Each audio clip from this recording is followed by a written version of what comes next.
Agenda items 12, 13, and 14 will not be discussed, and they are. Can we do that? Can we do that? Agenda item 12, discuss and take appropriate action on the 1115 Medicaid Waiver, Delivery System Reform Incentive Payment, DSRIP projects, the Community Care Collaborative, including healthcare delivery arrangements and other interrelated community partnerships.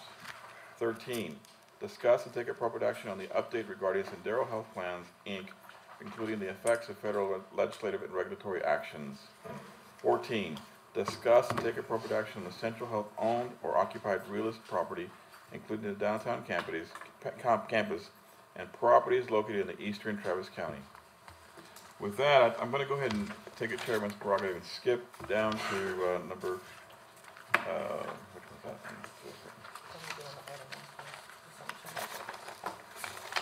No, the senator's not here. The senator's not here, so we're going to take Chris next.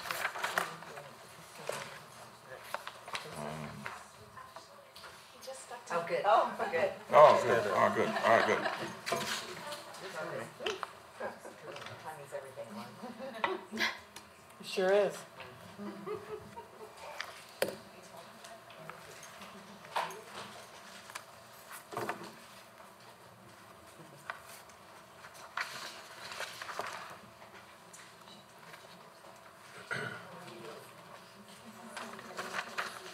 Oh, our dear Senator. Senator, how are you? All right, well, let's go to agenda item 1. Discuss and take appropriate action on the resolution honoring Katrina Daniel for her service on the Central Health Board of Managers. Senator Watson. Thank you, Mr. Chairman. Thank you for joining us. It's wonderful to be with you tonight, and particularly on kind of a bittersweet occasion, right? The opportunity to say a couple of nice things about our friend Katrina Daniel, but also we're doing it because she, after all these years of service, is not going to be serving on the Central Health Board. I've got a proclamation from the Texas Senate, and I'm not going to, in the Senate we tend to talk a long time, right? And the filibuster everything, so I'm not going to read the whole damn thing. I just want to say a few words that of course are mentioned in the proclamation, but also are just, oh, thanks. I feel like a singer now. You've never heard me sing. Yeah, well, you're going to keep that a secret, though. Wasn't work to you. So, you know, here's what I want to say, and then I want to present this proclamation to our friend. You know, the truth of the matter is, and I'm not saying anything that you don't already know, or those in the public that have had the opportunity to deal with Central Health and to deal with Katrina don't already know, but that is that she is a true public servant. And not always in the sense that you mean, okay, well, yeah, she served on the Central Health Board. Of course, that means she's a public servant, and it does. And I'll come back to that. But this is a person who got to the Central Health Board by virtue of something in her heart and soul that led her first to become a nurse.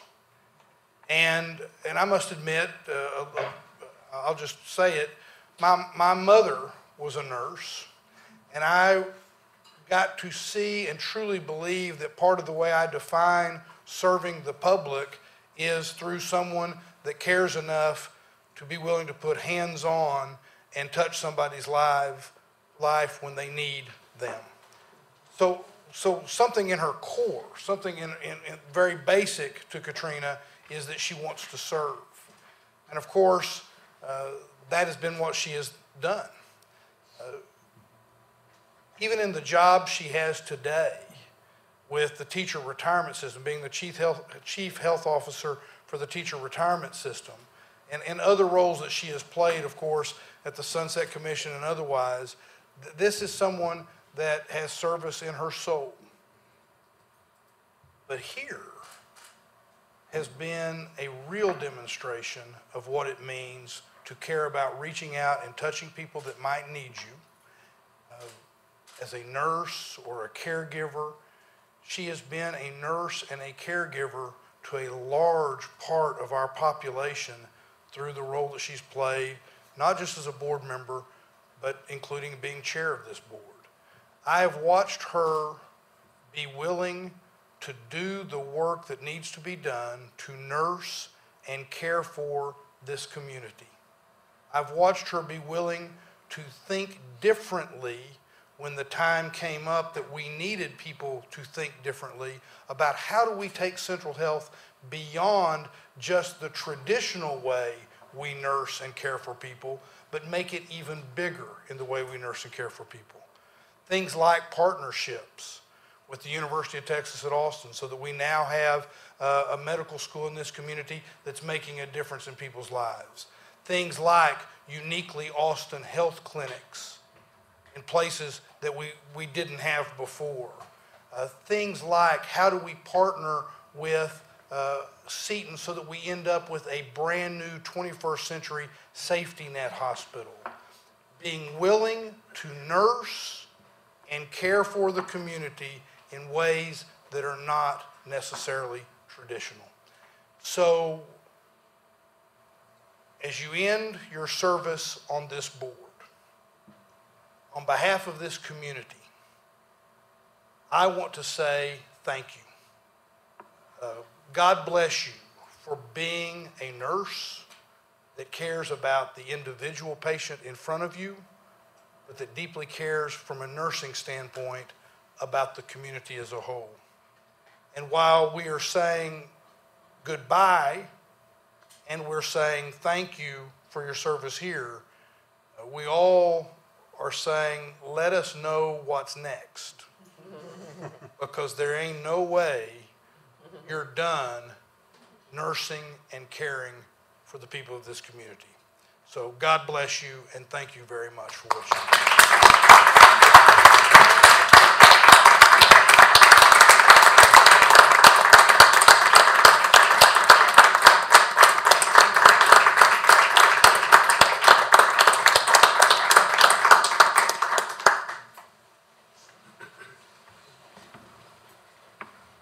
Thank you again, Senator. I always tell my board, Senator, that people get into my head and you make my words better, and you really did, because you said exactly what I was going to say. Katrina has been a role model to me, plus she's just an incredible person, plus she's a nurse, and she just loves everyone, and we can't thank her enough for serving, and I can't thank you enough for being the chair for 3 years in a row. I know that was tough for you, and we really learned so much from you. With that, I'd like to read a proclamation, a resolution from our Central Health Board. Whereas Ms. Katrina Daniel has a history of volunteer and community service with organizations such as American Red Cross, the Austin Neighborhoods Council, the Highland Neighborhood Association, and the Residential Design and Compatibility Commission. And whereas Ms. Daniel started her career serving those who would need access to critical life-saving medical treatments as a trauma nurse at Ben Taub Hospital, the teaching hospital of Harris County. And whereas Ms. Daniel recognized the need for a service of health care that improves health outcomes and champion partnerships that leverage local tax dollars to bring down federal funding.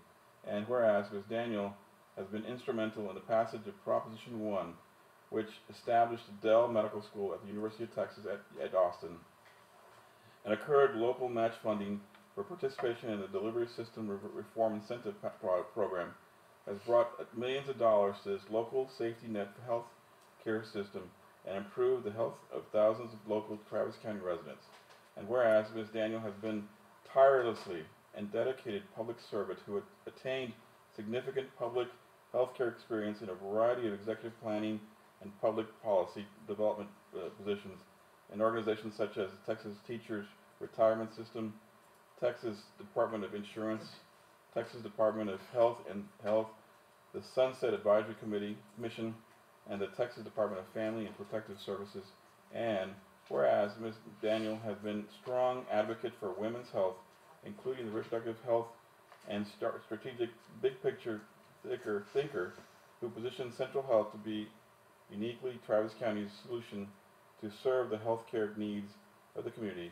And whereas Ms. Daniel helped define Central Health vision to transform the delivery of local health care to Travis County residents, and served as the Secretary and Treasurer for the Central Health Board in 2013, becoming vice chairman, chairperson in 2014, and chairperson for the board from 2015 to 2018.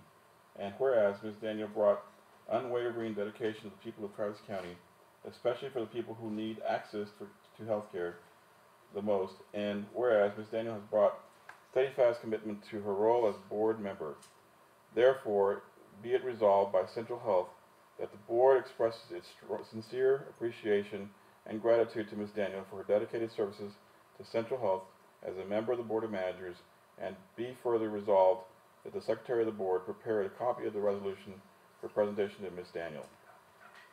Thank you, Katrina.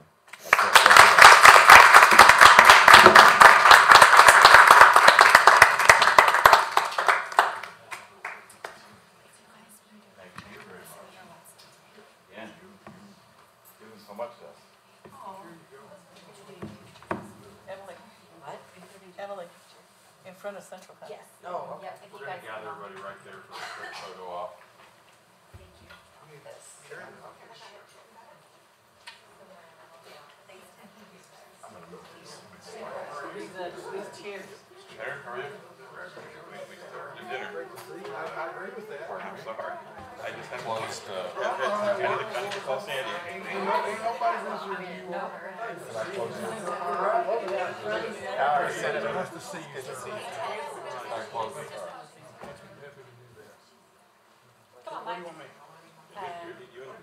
Mike, come be in the picture. Yep. He's tall, he can be right here. You talking about me? Everyone step to your right. Are you in the middle? Yeah, we want you, there you go. He wants everything centered. Correct. Oh, Hold on, slide. Move the back. Yeah, slide, step right, a little bit to your right, everybody. Mike, you too. And if you can't see us, we can't Want me see where? you, so make sure we can see your face. Okay. Like Dr. Bell, make sure we can see. Is that good? Yeah. Looks good. 1, 2, 3. 1, 2, 3. Thank you. Yeah.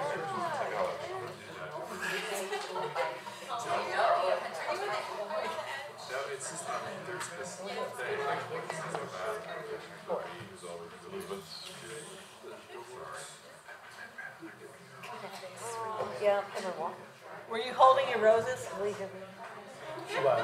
Okay.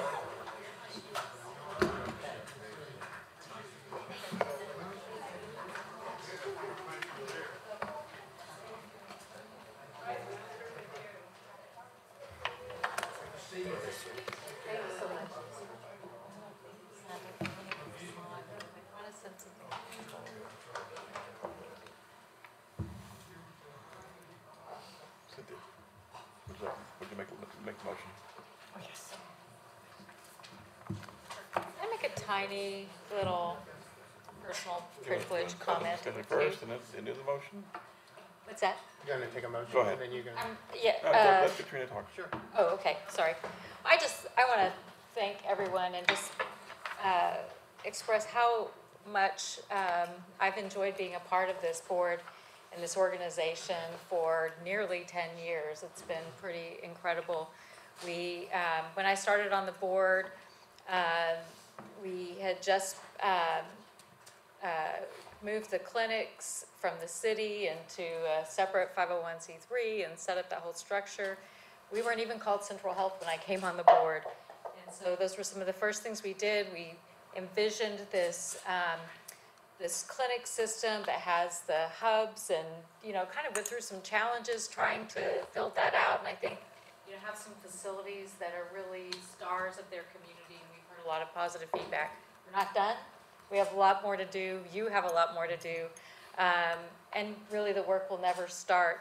I would have never imagined when I came on the board that we'd have a medical school in Austin and that we would be partnered with them so that we could bring state-of-the-art services to the community that we serve, so that anyone who has health care through Travis County Healthcare District, Central Health, would be able to receive higher quality service than we were receiving anywhere in the community at the time. This is tremendous. I've been a part of some really incredible things. I want to also say that the staff that we have at Central Health is brilliant, committed. Honestly, the senator talked through, and he talked through some of my resume. I've worked with some incredible teams. This one here is fabulous. Trust them. They're very, very smart, very good at their jobs, and I mean, you can see the commitment. So trust that they are going in the same direction that you want them to. Give them high-level guidance and let them do their jobs. They do it well. Respect their time and their abilities. One of the things I'm most proud of, when Trish Young Brown announced her retirement, I worried, what are we going to do next? Where are we going to go? How are we going to seek leadership that would meet what she brought to this organization? And I was proud that we hired a former colleague of mine, and I've gotten to work with him again, Mike Giesland. I think you are the absolutely right person for this position now and going forward. I think the direction you're taking us is a good one, and I am so glad that Central Health is in your hands. And so that I could be a part of that is a really proud moment too. So I'm gonna miss everyone. I've made some terrific friends being a part of this organization, colleagues that I'll never say goodbye to. And so I wanna thank the City Council for giving me the opportunity, and thank you all for serving with me and recognizing me tonight. Thank you for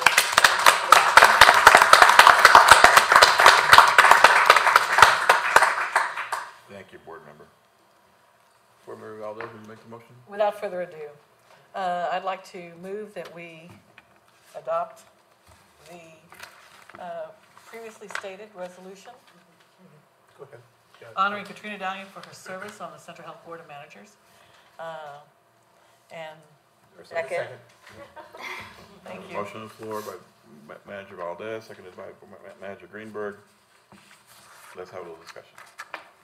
Moran, would you like to with Katrina? I will miss you dearly, and thank you for everything, for your leadership, and for everything that you have brought. And we have there's high standards for us to meet, and I appreciate you, and I know we'll cross paths somehow, and I'll miss you. Manager Valdez? Yes, Katrina. I am very glad that we have had this time, 4 years for me. You've been on the board for many more years, but I want to tell you something.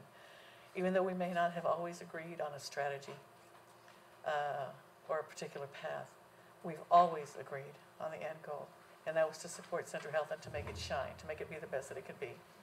And I have never doubted your commitment, your intent, and valued greatly your opinion.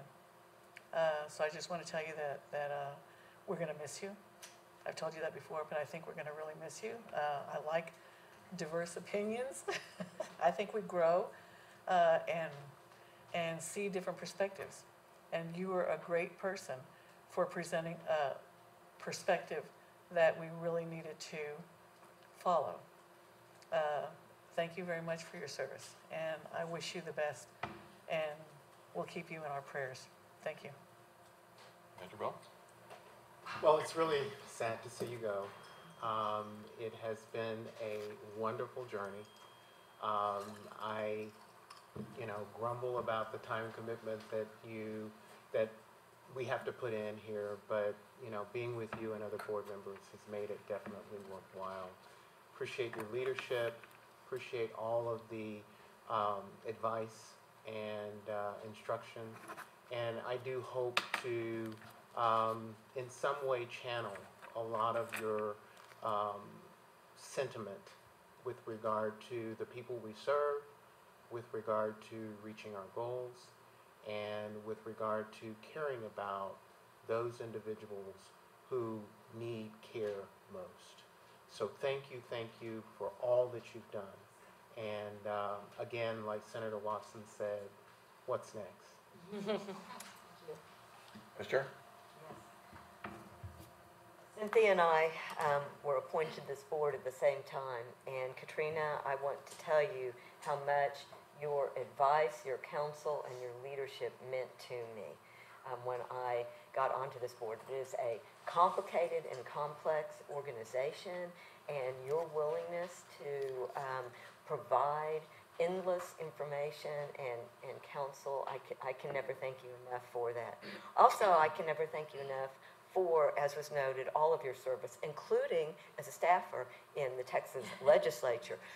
Katrina cares so deeply, and she has fought the fight for health care for people every way that you can imagine. She also has what I would call intestinal fortitude, which she has displayed more than once. And but it takes a toll. And I know the countless hours that you have spent, and that takes away from other things in your life. We cannot forget that the sacrifice that Katrina has made in so many ways, and on this board with the countless hours in formation and everything else. So I want to thank you for everything that you have done in healthcare. I want to thank you for always being there and fighting. I want to thank you for your leadership and your counsel, and you're not getting away. I know where to find you. Love you. Manager Oliver? I want to reiterate what everybody here has said. I mean, the sentiments are deep for all of us. And I know you and I haven't seen eye to eye, but we've always been able to have such a respectful disagreement, if you want to call it that. And I really hold you in such high esteem. And I hope you know how much I respect you and your leadership as the chairwoman. And, it's really good to have women role models. You've been that. So thank you. And I know our time together was short, but I really appreciate everything that you do. Thank you very much. Manager Jones? I'd like to echo what others have said.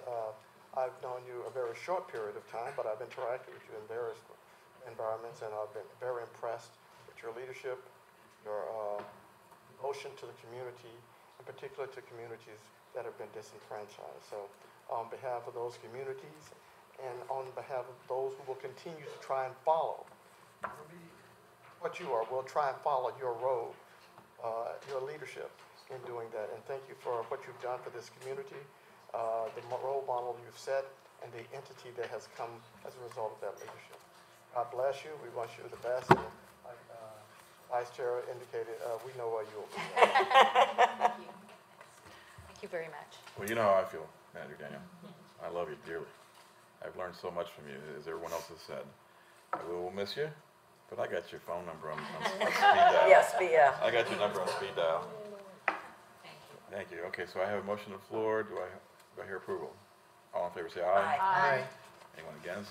Anyone abstaining? Motion passes. We'll miss Thank you, Manager Daniel. Thank you all. Do I need to read the second agenda that I'm not going to have 12, 13, 14 again, Council? Don't need to read this, I'm not going to. We do that already? Okay. All right. Next on the agenda is consent agenda items.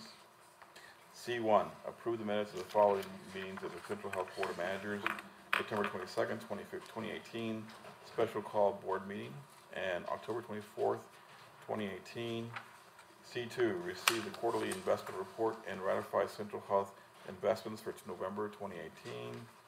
C3, approve Central Health's proposed legislative guiding principles for the upcoming 86th legislative session as recommended by the Strategic and Planning Committee. And C4, discuss and take appropriate action on the Central Health Board of Managers meeting scheduled for calendar year 2019. Anyone want to pull any of these agenda items? Cynthia? I move the adoption of the consent agenda, items number C1 to C4. Okay. Do I hear a second? Second. Okay, I have a motion on the floor by Manager Valdez, seconded by Manager Bell. Any discussion? Seeing none, all in favor say aye. Aye. All against? Anybody abstaining? Motion passes. Okay, regular agenda. Items 2 and 3 will be taken up together. Items 2, receive and discuss and take appropriate action on the candidate recommendations made by the subcommittee for board officers for the following officer positions. A, chairperson, B, vice chairperson, and C, treasurer. Ms. Daniel just stepped out of the room for a second.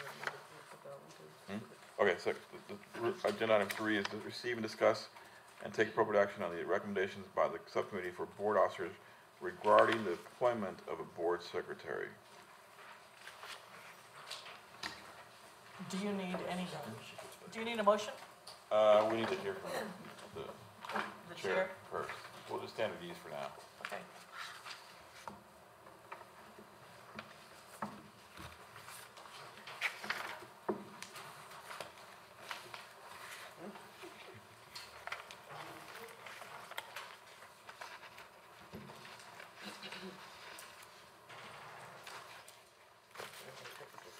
Okay, good. Andrew Daniel, Yes.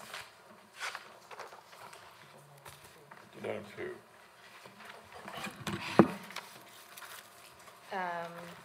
You need me to make a motion?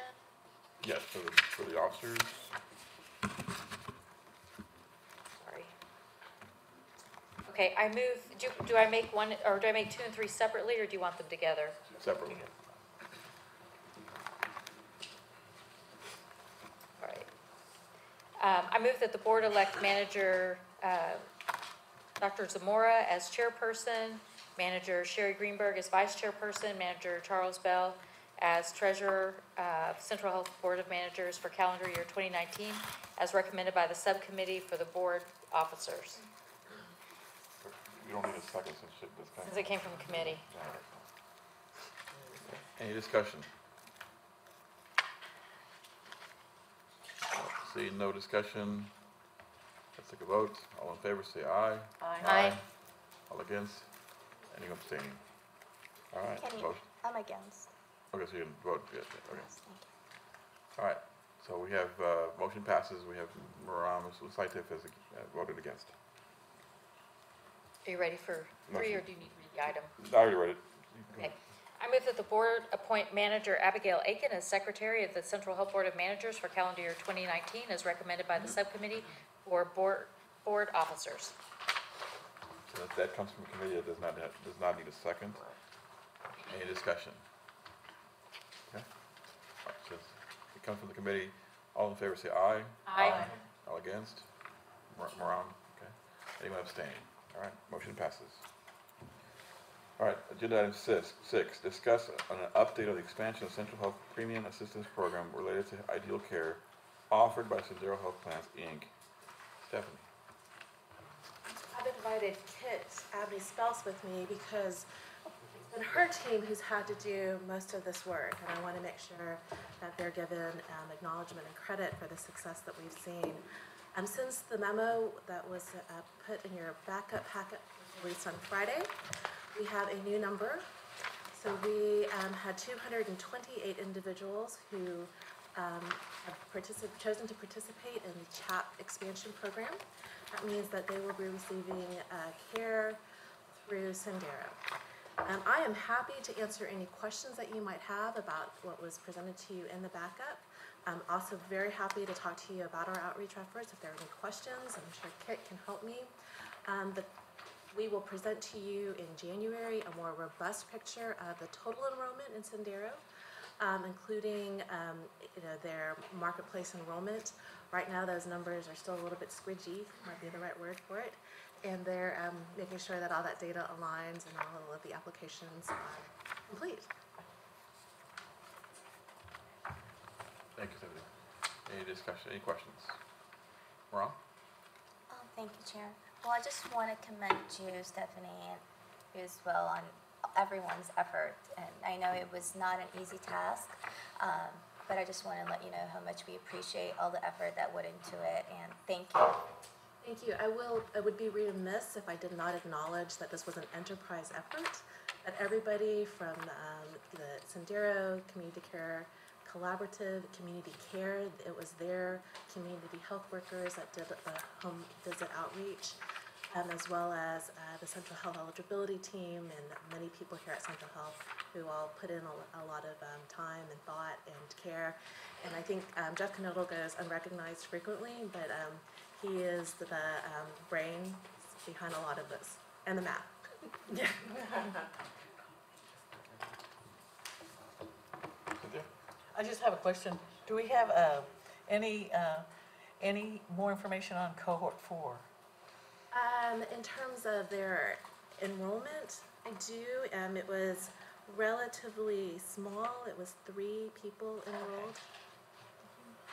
But it was, it did allow for people who, we recognize, the Community Care Collaborative Medical Director, Assistant Medical Director, recognized could be assisted through the program. Good. Thank you. Andrew Jones? Yeah, I concur with my colleague that congratulations on the work you've been able to do. I guess my question is, in January, will we have a fuller picture of where we are with Sendero and its sustainability in terms of being able to look forward? I think we will definitely have the numbers to plug in that will help us do that kind of forward financial projection that you, I think, are looking for.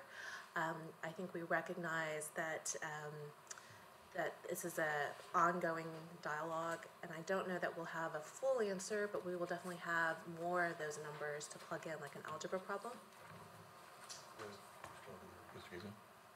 Mayor Jones, in response to your question, to add on to what Stephanie had said, so the short answer is it's going to be an iterative set of evaluations looking at it as we reconcile the accounting of those enrolled versus those that have paid, and realize what those numbers are. That's one set of reporting. But then when we look at the financial projections, you don't have to wait till you have every single person accounted for. There's a lot of assumptions that you can build in on future forward-looking financial projections that we'll be bringing to you. And both of those items, in our minds, at the management level, are pursuant to the motion that was passed by this board back in September. So there's a pretty robust set of discussions probably over the next couple of board meetings after the start of the year. But we'll hopefully be able to see an indicator in the right in a direction that would make us Maybe feel going off topic a little bit. Yeah, I was just asking when we'll be bringing that up. So Yeah. I can't, Okay, we well, need to have a different agenda item for me to answer that question. okay, well, every opportunity I have, I want to. Never hurts to ask. Thank you. Manager Jones, Oliver? Did you say there are 208 or 228? 228, I'm sorry. Okay, 28. okay. So was I'm just questioning, is cohort 3 or was it 23? I'm just trying to figure out, because if it's only 3, then the risk score probably isn't very much. Correct. Our risk score is still relatively high. It's good. Yeah, so the risk score, and I want to be clear that the risk score was calculated through the CMS formula by CCC staff. So we want to be very clear that this is our kind of assessment of their risk score. And, but we think on average it is about 18.4 for this entire population. Great. Angie Valdez? I'm sorry, I have one more question, and that is whether or not we could be given at least an idea as to where they're located. So I can tell you that. I knew that was gonna come up. So we had enrollees from 40 different zip codes. I didn't say demographic breakdown, but I was thinking it. 40 different zip codes throughout Travis County. You have to be a Travis County resident to Right. be eligible. The top zip code was the Runberg area, 78753. I'm going to kind of skip the next big one. Number 2 was the southeast Dove Springs area. Actually, number 3 was around North Central, our North Central Clinic, the North Austin Civic Association area. Hornsby Bendecker Lake was number 4. And number 5 was the southwest Austin towards Manchac, the city, the community of Manchac. Manchaca. Manchaca. And then the 10th, I'll just skip to 10th, was this neighborhood, 78702. Okay. As gentrified as we are, but that's okay. Thank you. 118 preferred English and 105 preferred Spanish and 5 preferred other. Thank you very much. What was that other, if you don't mind? Other. Other. Multiple? There was Multiple one lines? that had the language actually outlined, and then the others truly are in our other category. Okay, thank you very much. And that's pretty diverse. Thank you. Any other discussion? This is an informational item only, no action is necessary. Thank you. Now, council, I need to go back to 2 and 3, because I need to thank the board. And I'm remiss in not having thanked Katrina. Thank you for your confidence in this, our leadership council. And I know I'm speaking from our officers that we really thank the board for allowing us to do this another year. Because we really needed to go back and remember what this is all about. What this is all about is about patients, guys. It's all about making sure, as Katrina has told us before, take care of them because they need it. They need the care that we're giving them. And I think the leadership that we have now is fantastic. You know, we have with Manager Bell and Manager Greenberg and Manager Akins, we really do have an excellent managers, officers. You know, any one of y'all could have been doing what we're doing here, but it does take some time to learn the process so that we do it correctly. And you know, we're a family. We need to get along, and we need to be able to remember what Chris Schulman brought us to the table. I remember when I saw this, I'm going, why do we need this? But you know, we do need to be a family, because in the end, it's about patients. It's about taking care of them because they need it. They really need us, and they need Jason, and they need Chris, and they really need us to do what we have to do for them. So again, I know I'm speaking from the officers, Dr. Bell and Sheriff Greenberg. We really thank you for your confidence. We will do our best. We're going to continue to, you know, we'll make mistakes, but we'll learn from them. You know, that's what we tap us on the shoulder and say, hey, I didn't like the way we did this today, but we're going to get better. And again, any one of y'all could serve in this position, y'all, and I truly believe that y'all are going to do amazing things in the future. I'll still be here. Again, thank you for your confidence. All right. Agenda item 4, discuss and take appropriate action on the fiscal year 2019 budget for Sendero Health Plans, Inc. Wes.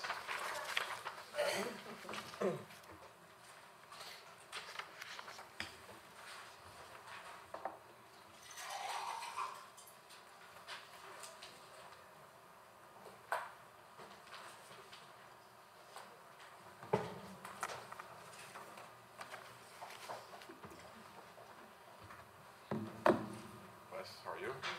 Thank you for coming. Thank you for bringing your staff. Betty, how are you?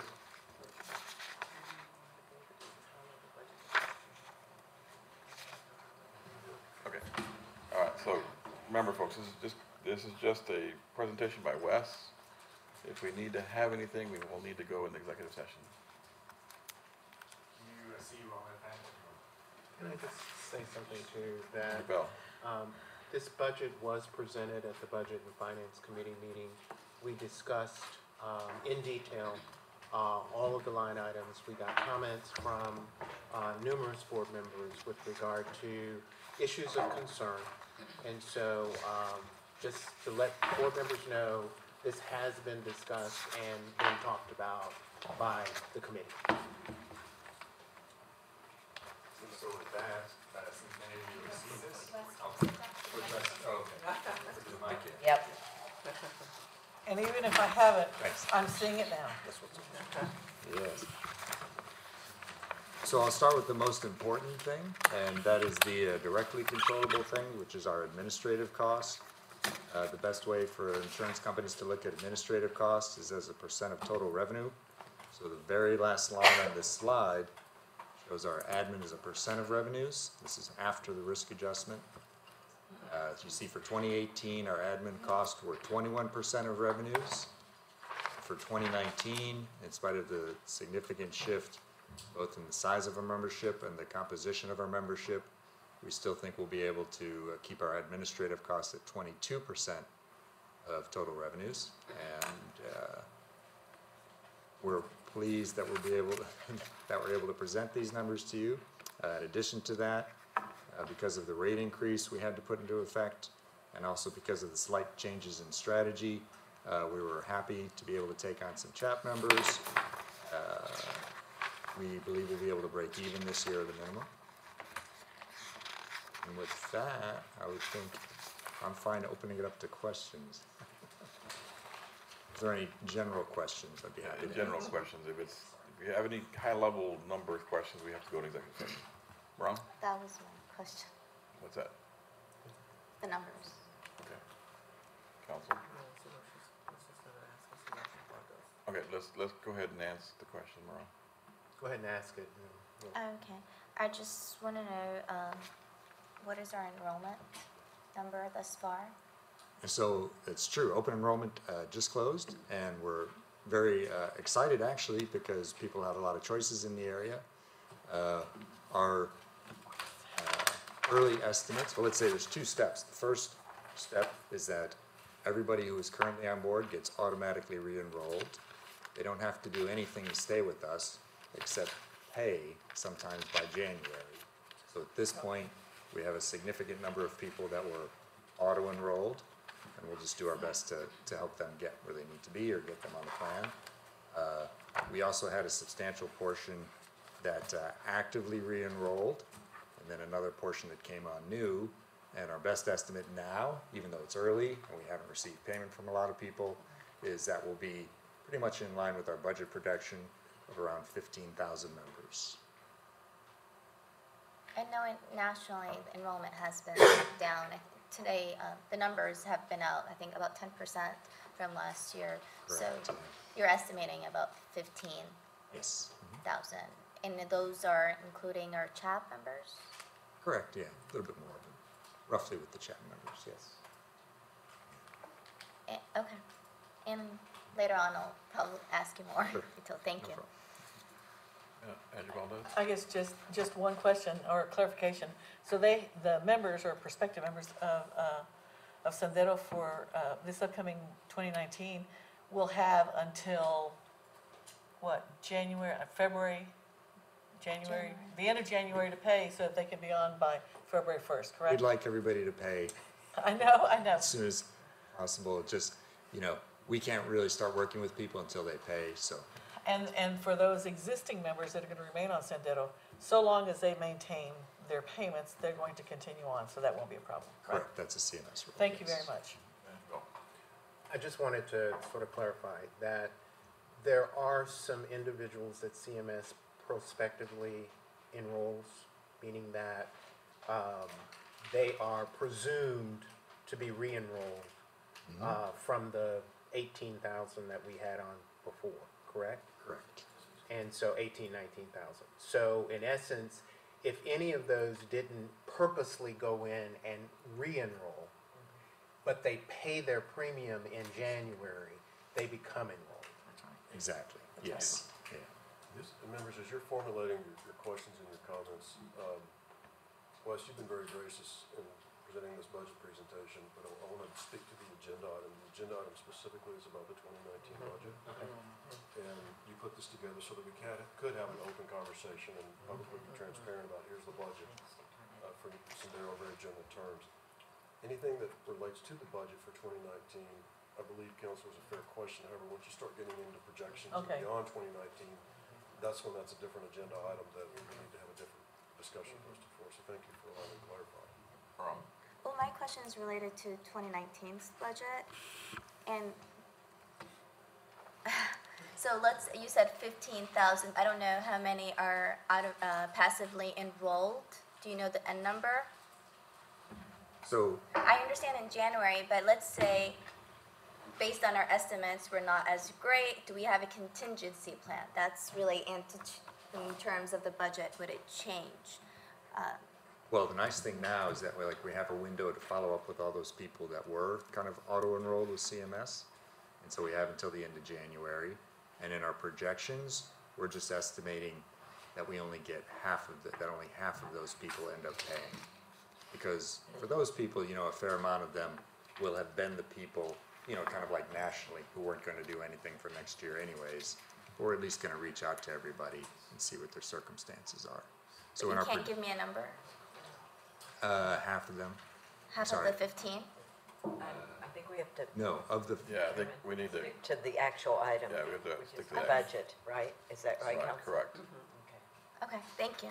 Sorry. Do you need a motion? I need a motion. Let me give you a motion. I'd like to move that we go ahead and adopt the fiscal year 2019 budget for Sendero Health Plans. And I want to congratulate you on the great job, and your staff on the great job y'all have been doing. And there are extenuating circumstances. All right, so I have a motion on the floor by Manager Valdez, seconded by Manager Bell. Any other discussion? Seeing none, all in favor say aye. Aye. All against? Any abstaining? All right, motion passes.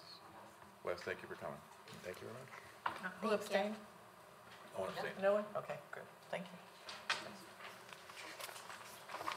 Merry Christmas, guys. Thank you all. Merry Christmas. Happy New Year.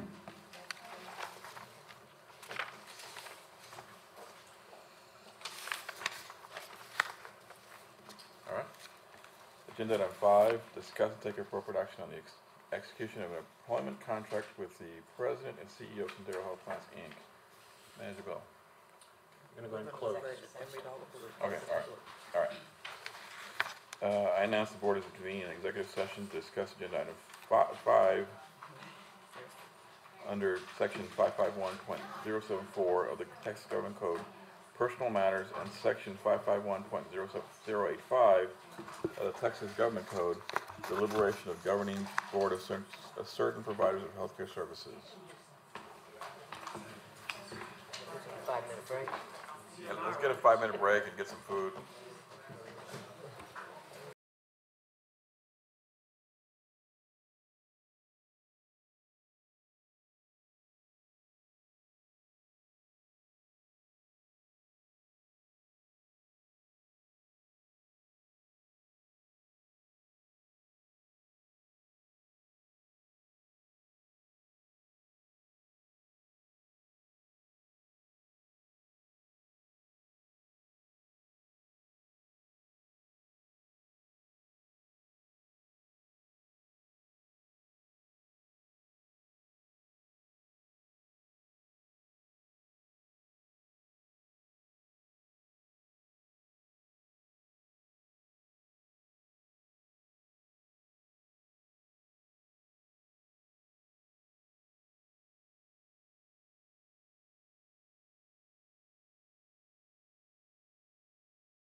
It is 6:37.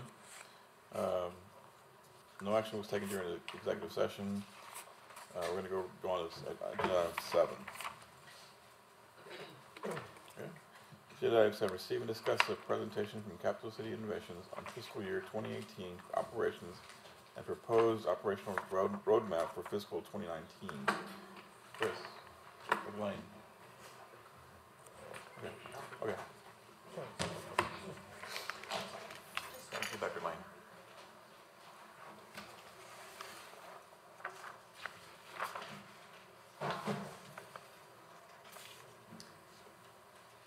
So maybe while this is lining up, firstly, let me express my thanks to Central Health and to the board for for your leadership and support, and secondly for making time on the agenda for me to speak with you today. As Dr. Zamora mentioned, I'm Chris Lang. I'm the Executive Director of Capital City Innovation. I'm here today to give you a quick update on who we are, what we've been doing in 2018, what direction we're heading in, and to invite some discussion.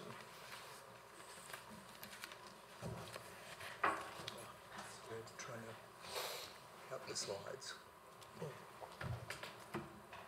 Great. Thank you very much.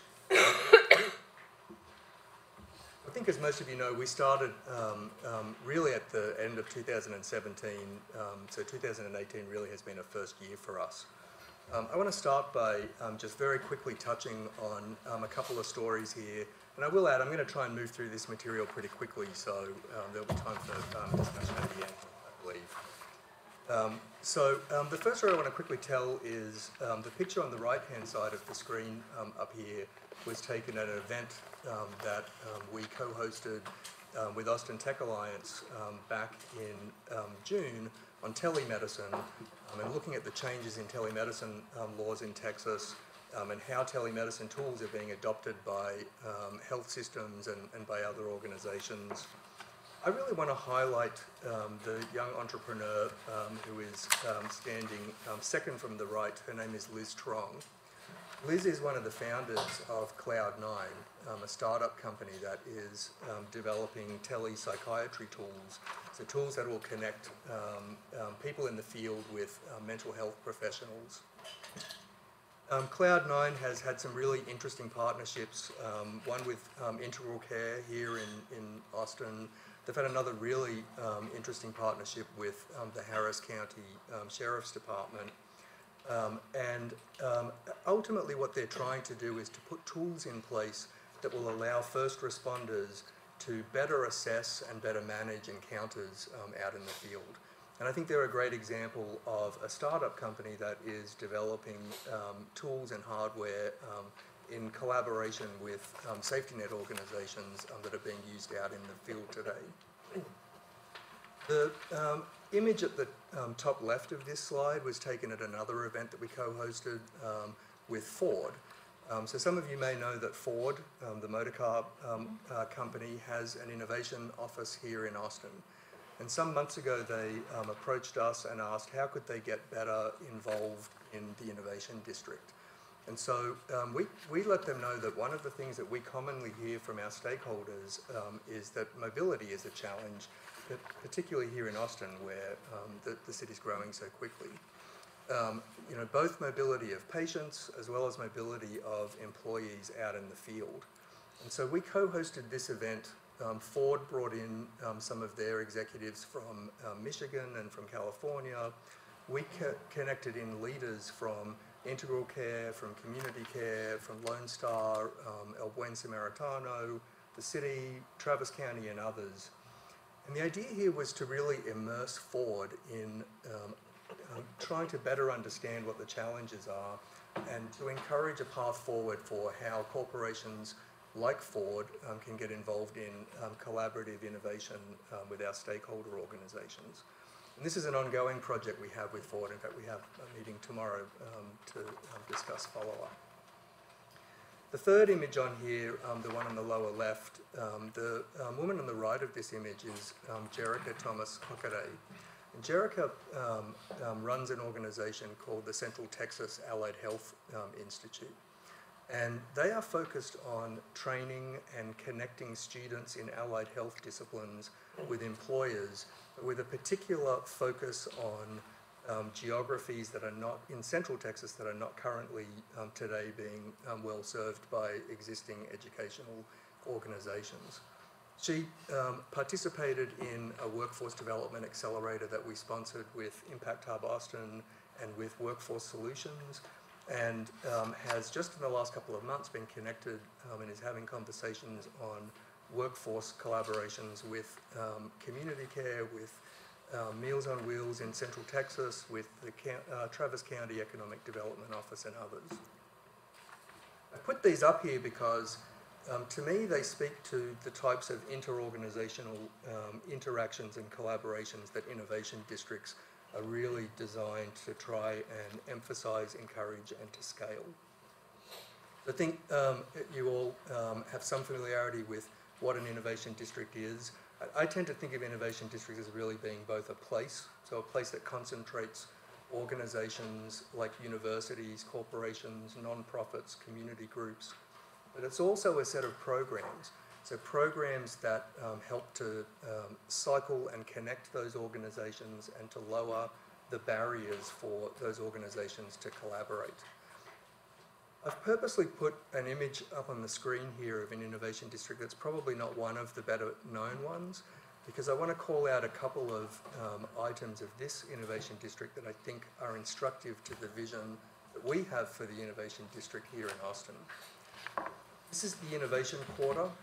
It's an innovation district that is anchored by Wake Forest University in Winston-Salem in North Carolina. And the 2 points that I want to pull out, the first one is you'll see that a key feature of this innovation district is a repurposed manufacturing plant. So there's a manufacturing plant that has become integral to the innovation district.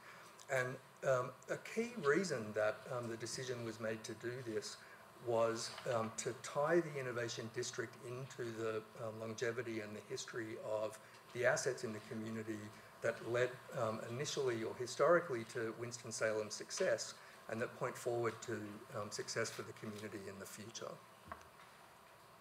The second piece that I want to call out here is the green space that you're looking at on the left-hand side of this screen is Bailey Park. Bailey Park is a big open public space that sits alongside the Innovation Quarter and is really part of the Innovation District. And the managers of Bailey Park and of the Innovation Quarter collaborate on programming this space. And what's resulted from that collaboration is that the Innovation Quarter has become a gathering place for community. It has a welcoming front door, if you like, and it's seen as a community amenity rather than simply as a place where people go to work. I spent a lot of time talking to groups about why Austin and why now, but I think the group that's in the room here, I think, is probably the biggest set of experts on what the opportunity is for health innovation and everything that's happening in the health ecosystem here. So I won't go through this slide in any detail, but I do want to call out one piece of this that even in the very early stages of my conversations with the team that was looking to recruit somebody to the Innovation District, I discussed at length. And that is that the partnership between the university, Seton, and Central Health is, in my mind, critical to not only creating the opportunity for health innovation in this landscape, but also in executing on that opportunity and in rolling out the types of innovations and improvements in health that we hope will result from this district. I can promise you that every single community across America is asking the question, how can we improve health? How can we integrate innovation into improving health? I can't think of another one that has a partnership that is similar to the one that has been formed here, and this was a critical piece to why I believe that we are poised for success in this space in a way that I think almost no other region in the country is poised. So there are a whole range of different ways in which you can talk about what activities happen in an innovation district, but I tend to think of them in these four main categories. So it's connecting innovators, particularly connecting innovators that are coming with different perspectives and that maybe are not interacting on a day-to-day and operational basis. It's investing in innovation. And that doesn't just mean investing dollars in innovation, that also means investing time, investing expertise in collaborating and in innovating. It's in building capacity, so training and workforce across all skill sets and with a particular focus on local hiring and local economic opportunities. And it's on growing a physical venue and environment that is not simply a place where people gather, but is conducive to the types of collaborations and innovations that we want to encourage. Capital City Innovation doesn't own any of these spaces.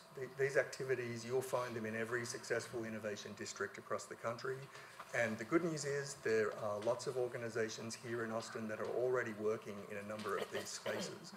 And so what Capital City Innovation sees its role as is in partnering with entities that are working in these spaces and helping them to scale and to connect what they're doing with other innovators and partners, and to help to create an overarching vision for the innovation district that will ultimately and hopefully get us to a point where the sum is more than, or the whole is more than the sum of its parts.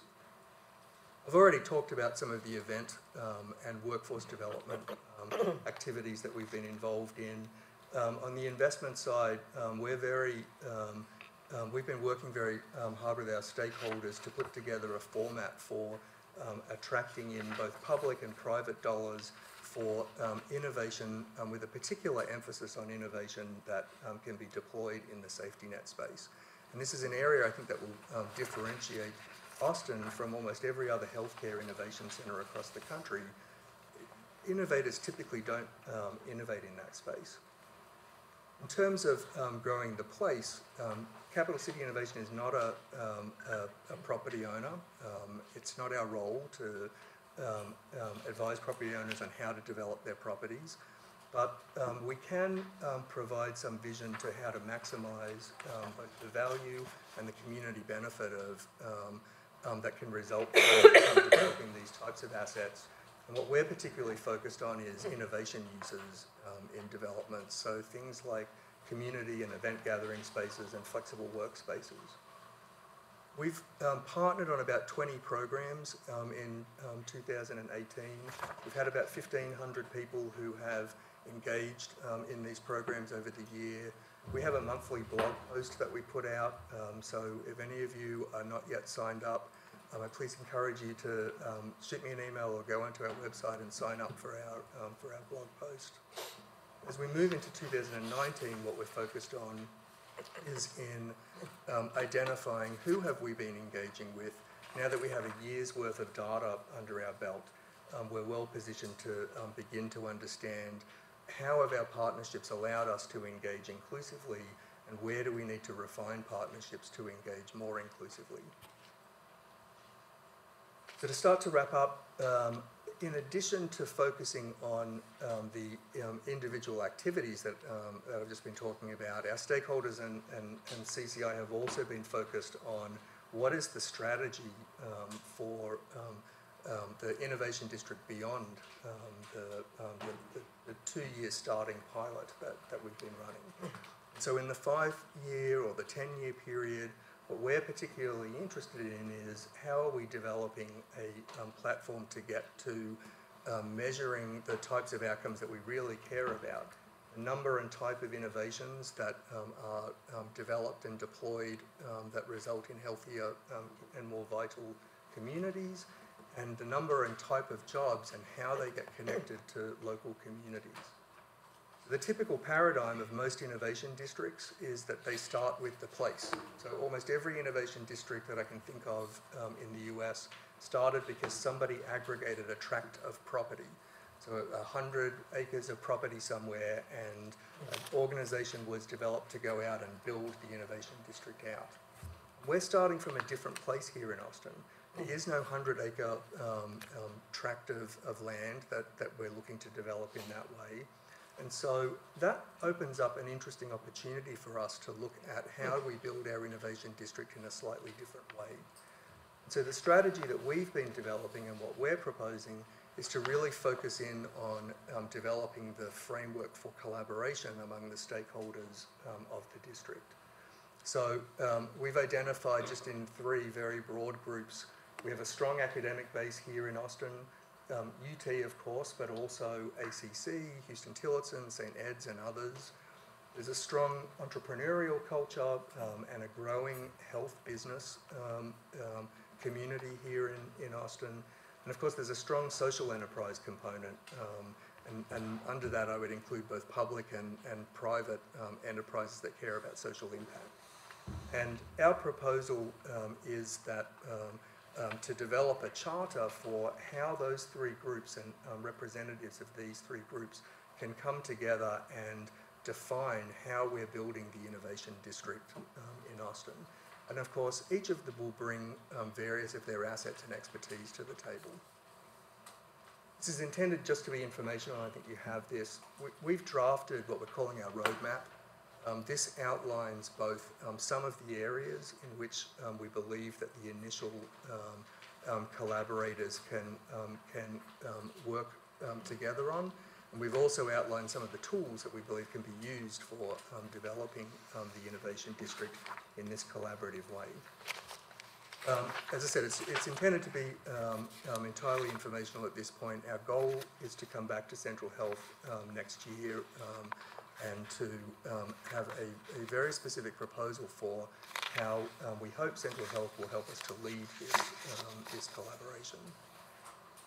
Finally, I just want to acknowledge we have a fantastic board. I don't think any organisation does anything without having a great board. Stephanie McDonald sits on our board from Central Health, along with Clay Johnston from the medical school, Ray Anderson from Seton. We have Kerry Hall from Opportunity Austin, Dee Peart from the Downtown Austin Alliance. Slow Majid represents the city and the mayor on our board, and Diana Ramirez represents the county and Judge Eckhart. And all of them have been incredibly supportive and helpful in terms of how we've created both the short-term and the longer-term directions for the organisation. With that, I'm going to take a sip of water and pause and invite questions or comments. Thanks, Dr. Lang. I want to go ahead and limit discussion to about 10 minutes. As this will, the roadmap to this we brought back to the Strategic and Planning Committee, where a more robust discussion we brought to our board in January. Exactly. Thank you. Questions, board member? Is there an expectation that there'll be a financial ask of Central Health? So it's not anticipated that there'll be another financial ask in exactly the way that there has been in the past. And so we have just last week received permission from our board to convene a strategy committee that's going to look at what the business model is. The roadmap outlines some conceptual ways in which we believe that active participants in the district and hopefully companies and public entities that are involved in the district may participate, but there isn't an ask on the horizon right now. Mr. Chair? Vice Chair, sorry. Yes, my understanding is that it was made clear that there would be no additional financial contributions from this entities. Manager Jones? I guess my question is more of a bigger question. With the innovative districts developing around the country, and even here within Austin, how does this interplay, or how would this interplay with some of those? You mean with other innovation districts? Well, if I understand your question correctly, it's probably two parts. How do we interplay with innovation districts within the Austin region and then perhaps beyond the Austin region? More specifically, within the Austin region, but if you Yeah. move to the larger one. Start there. So the expression innovation district is somewhat of a difficult one, right? I mean, I use it as a default, but in actual fact, I don't believe that district is going to be an appropriate term for what we end up with here in Austin. I think it will be much more of a core or hub and spoke model, partly because, frankly, we already have a number of innovation centres around Austin. And the idea is not to create something that is in a bubble and that doesn't leverage what's already out there. So I'm thinking that at some stage in our future there is a name change that moves away from the idea of district and more towards this idea of network. I think to that end, I mean, what we've already started to do is to create some working relationships with some of the centres, both in downtown Austin, but also regionally. So we convene an affinity group that meets every second month, and that includes folks from the Innovation District in San Marcos associated with Texas State University, for example, up in Temple with their Health and Bioscience District, as well as, of course, the organizations that are here in Austin. And the roadmap that we've proposed, because it is focused very much on collaboration and less on the geographic space, opens the door to enabling us to add that type of collaboration over time. That's how we see the network growing in the Central Texas region. Frankly, I think that ultimately to get to that critical mass, we really need to be focusing on Central Texas as a regional element. Thank you. Marl? Thank you. Well, I just want to thank you, Chris, for stepping into this and really trying to figure out what to do, and focusing on our safety net population and connecting those marginalized communities that really haven't had an opportunity to work in such an atmosphere and an environment of promoting innovation and reaching out to universities and connecting those individuals also with careers in their area to better innovate and prosper. Thank you. Appreciate it. Manager Valdez? I want to be very brief. And when we were first approached about the Capital City Innovation District, my question to those making the proposal is, why are we talking about this? And the reason for that was because it sounded like a Chamber of Commerce creating an incubator space for innovators. And if that is in fact the case, taking into consideration all our needs here in Travis County, we've got a collaboration with the governmental entities and others already. And they've all used the same words. University of Texas, we've got an innovation district. We've got Bethel over here with the design team. We've got all this and we've got that. And so what are we going to get out of it? What is our safety net population going to get out of it? Are we going to, if there are new projects, if there are products developed, are we going to make any of the money? Is something going to come back to us? And I got zero support for my concerns from this board. And then they hired you. You all have been having meetings, having events, conversations. And I sit on this board of managers, and I've never been invited one time. And in all this time, and I think that I don't know if any of the other board members have, but I would think that would go to every board member. And then we haven't heard a peep. We haven't heard a word out of y'all in all this time either. And so that's a big concern of mine, especially since we have so many issues that we're trying to address, that we continue to address. And yes, vehicles, tools, anything that we may add to our belt to be able to address the needs of our safety net population and getting them the most services in the most efficient and quality manner, that's a priority for us.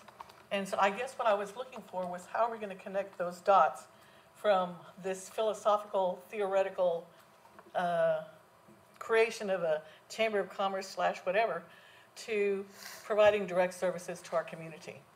And that's something I'm still waiting for. I'm waiting to hear about.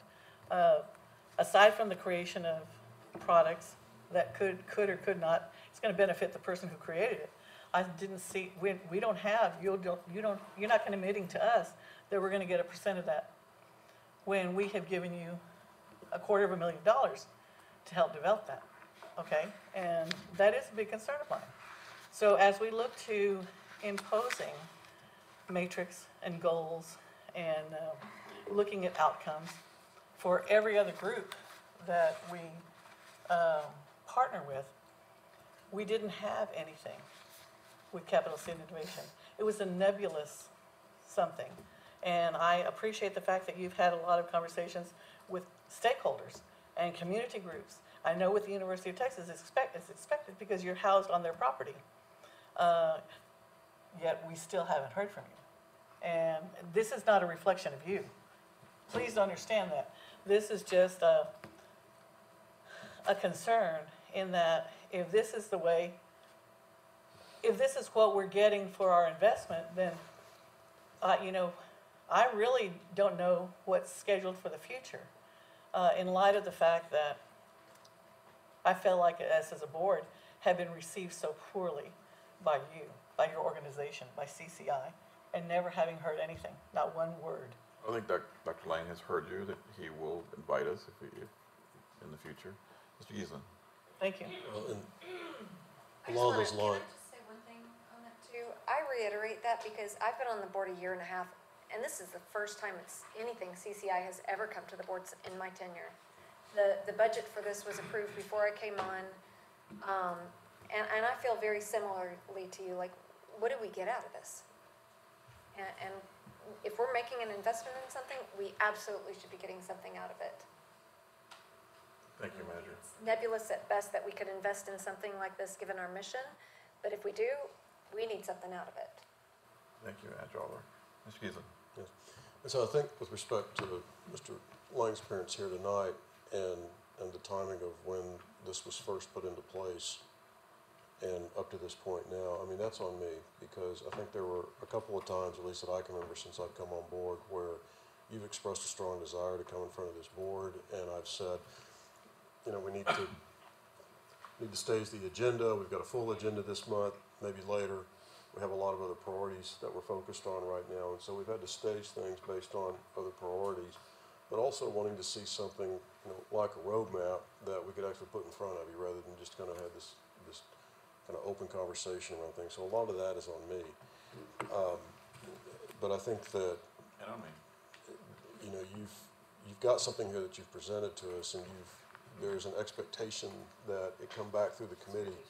So if I may ask a question, is what is it that you need this board to be thinking about to make an analysis of this, to be able to see, okay, is this investment consistent with our mission and consistent with where we're headed as a community to try to improve healthcare? What do you need this board to be thinking about? Yeah, and so maybe to begin with, I hear you loud and clear. So you know, I think that you know, I take on board you know, exactly the message here, and I think that there are really two key things that you know, I'd like us to be thinking about you know, as we're approaching our next interaction with this board and with this organisation in early 2019, and one of them is, you know, how can we better engage the organisation and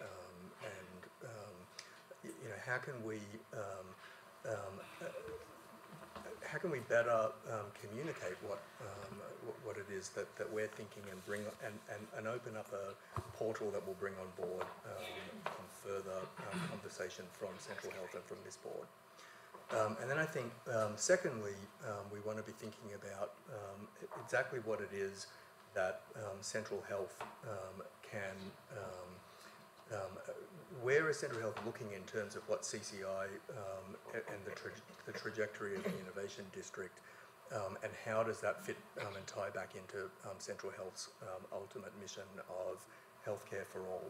And I think that one of the things that I'd be asking for this board to start thinking about as we write into this roadmap is we want to keep Central Health at the table and an important stakeholder and director of the types of activities that the Innovation District is heading towards. I agree with you. The idea for the Innovation District is not for it to be simply a business development vehicle, but rather to tie it, those activities back to the key issues that this organisation and that the community care about.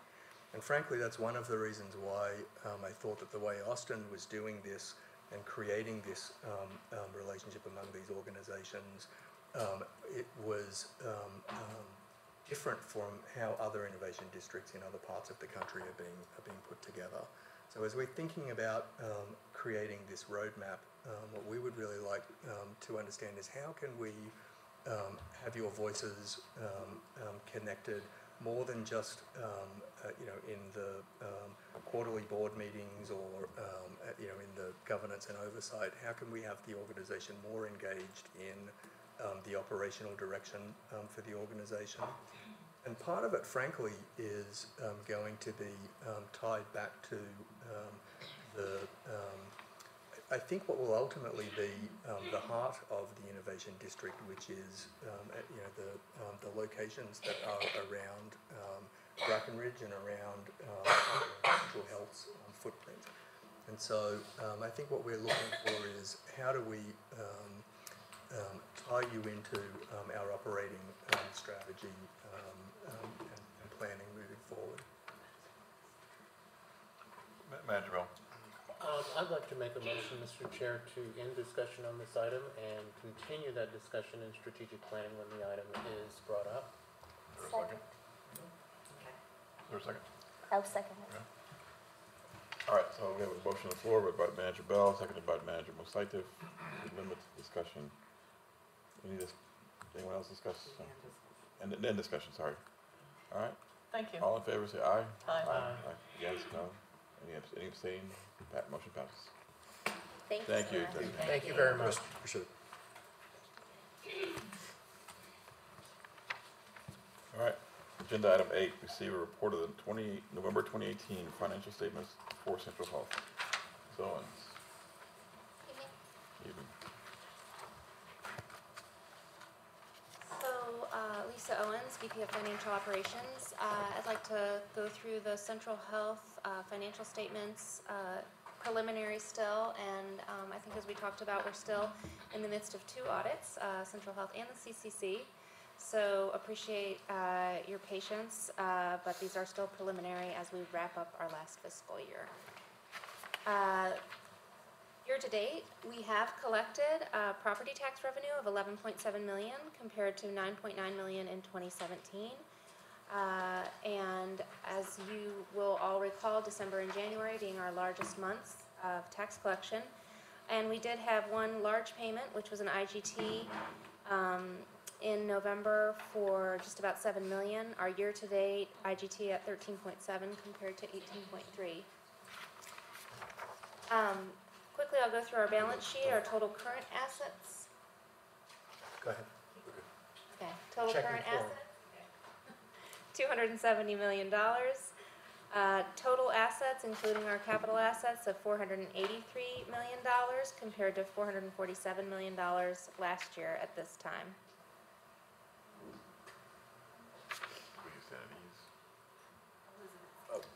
Current liabilities. Actually, please could you hold, Mr. Chair, this is the financials, and I think this is an important item, and I would encourage everyone, if you don't mind standing at ease, because I think it's important for members to hear this. Stand at ease.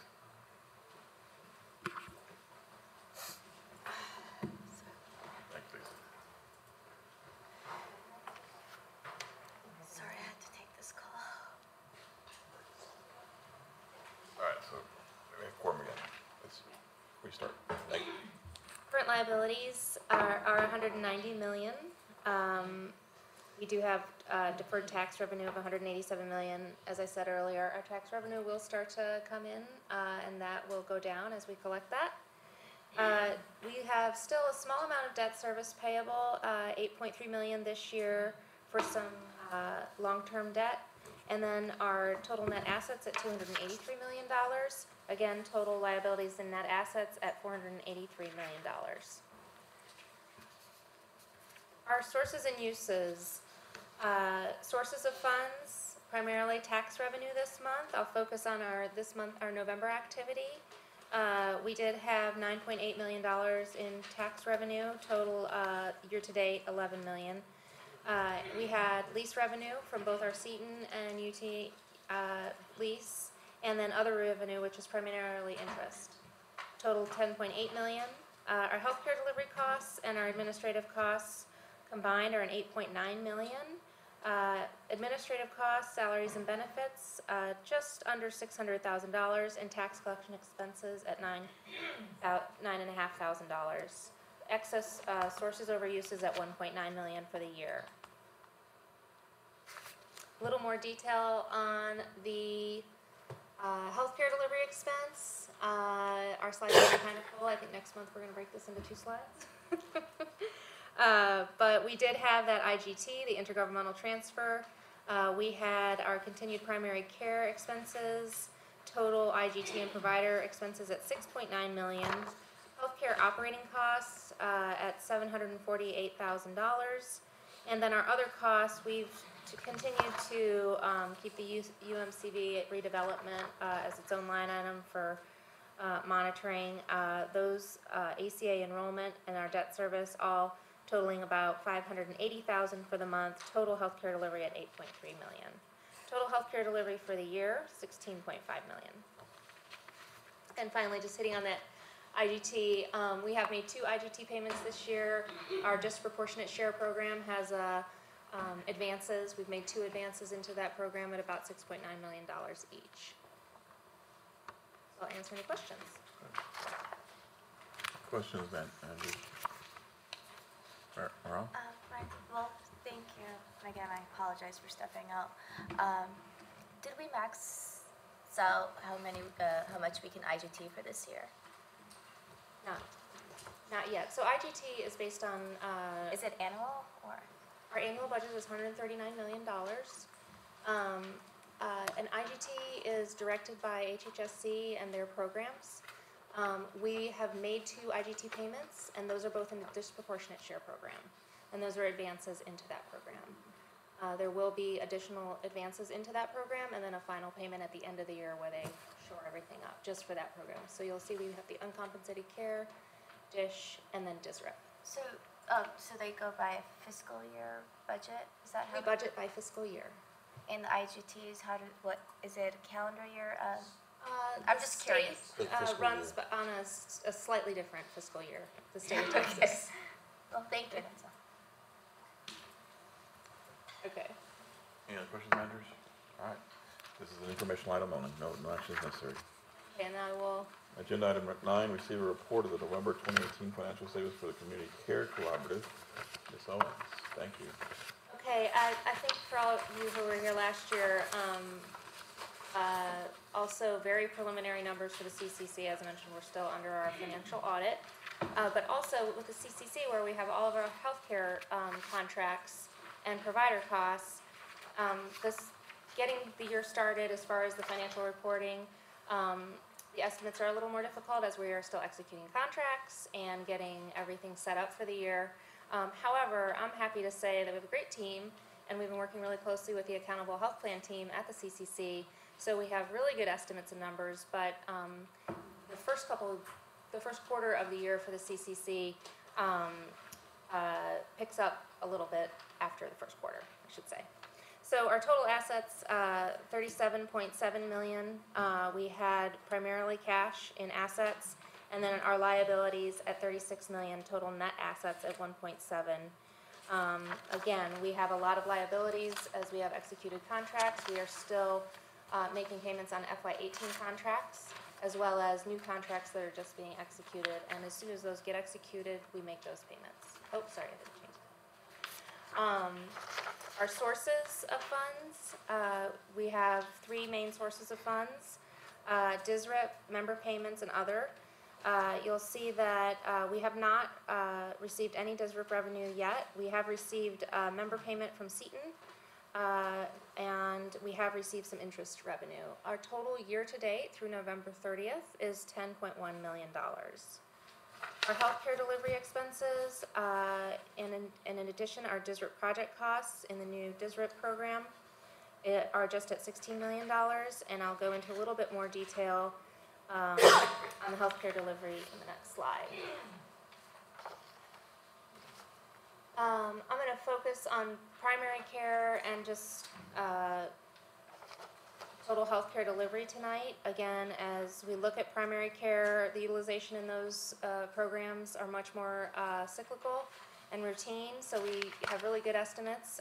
We are continuing to deliver services, and as I've mentioned before, with specialty care, utilization can be more on demand and not as cyclical. So in primary care, you'll see we're at about 16% of our expenditures estimated year to date.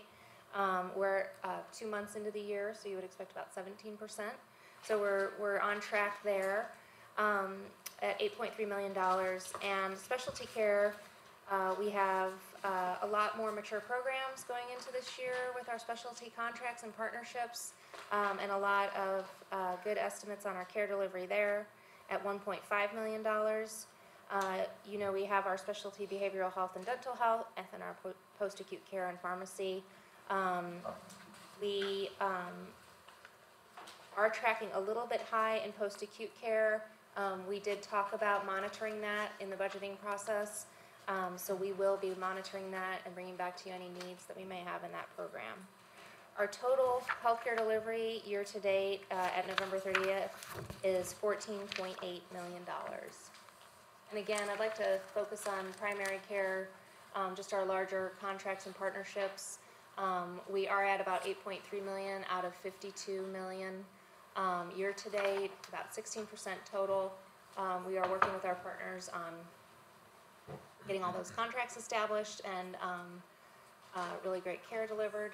And then finally, just our healthcare delivery operations. You'll see this is a lot more detailed this year for those of you who can remember back to the budget process. We have now the claims payment and analysis department. We have a little bit more detail in our operations as the organization matures.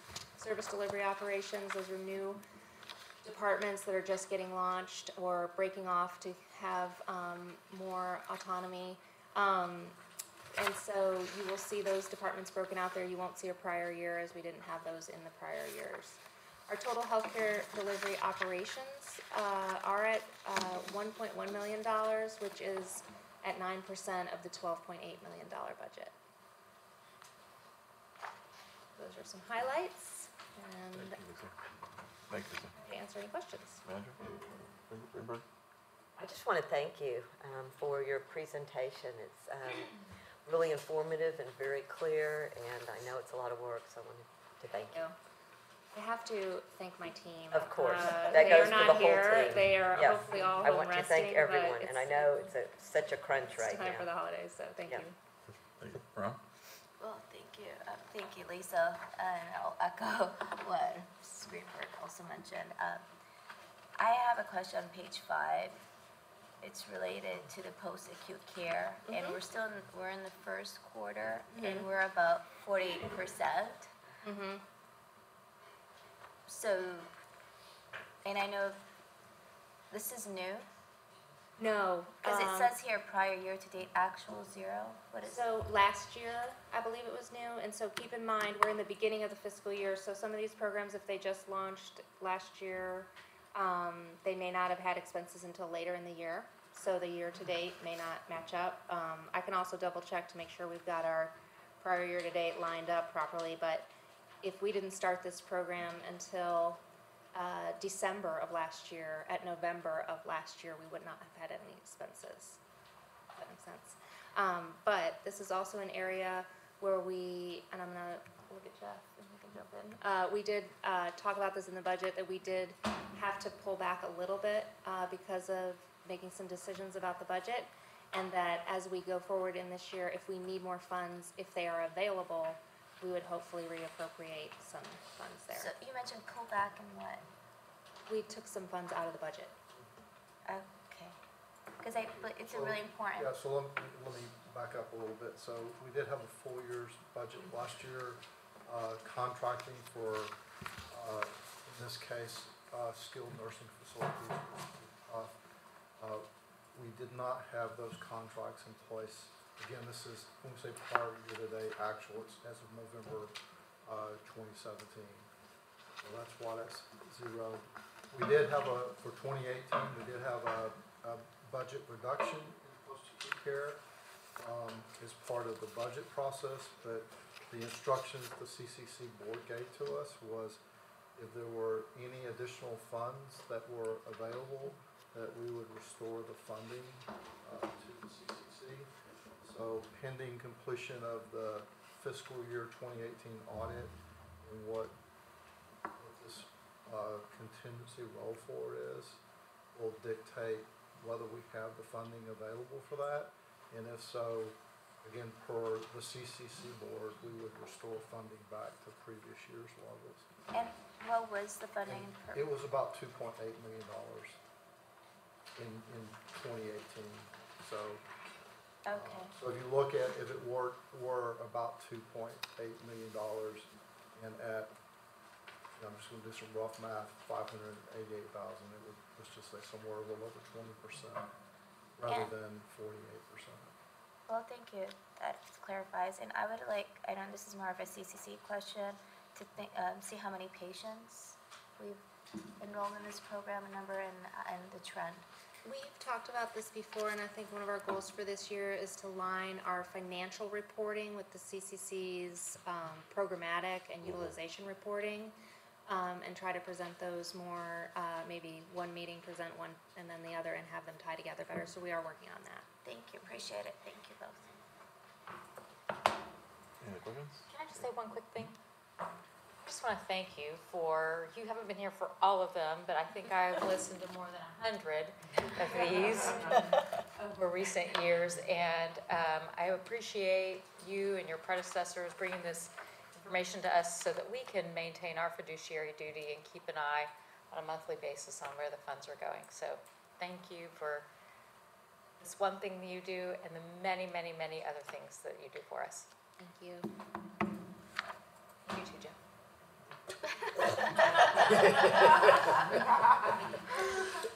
Any other questions, managers?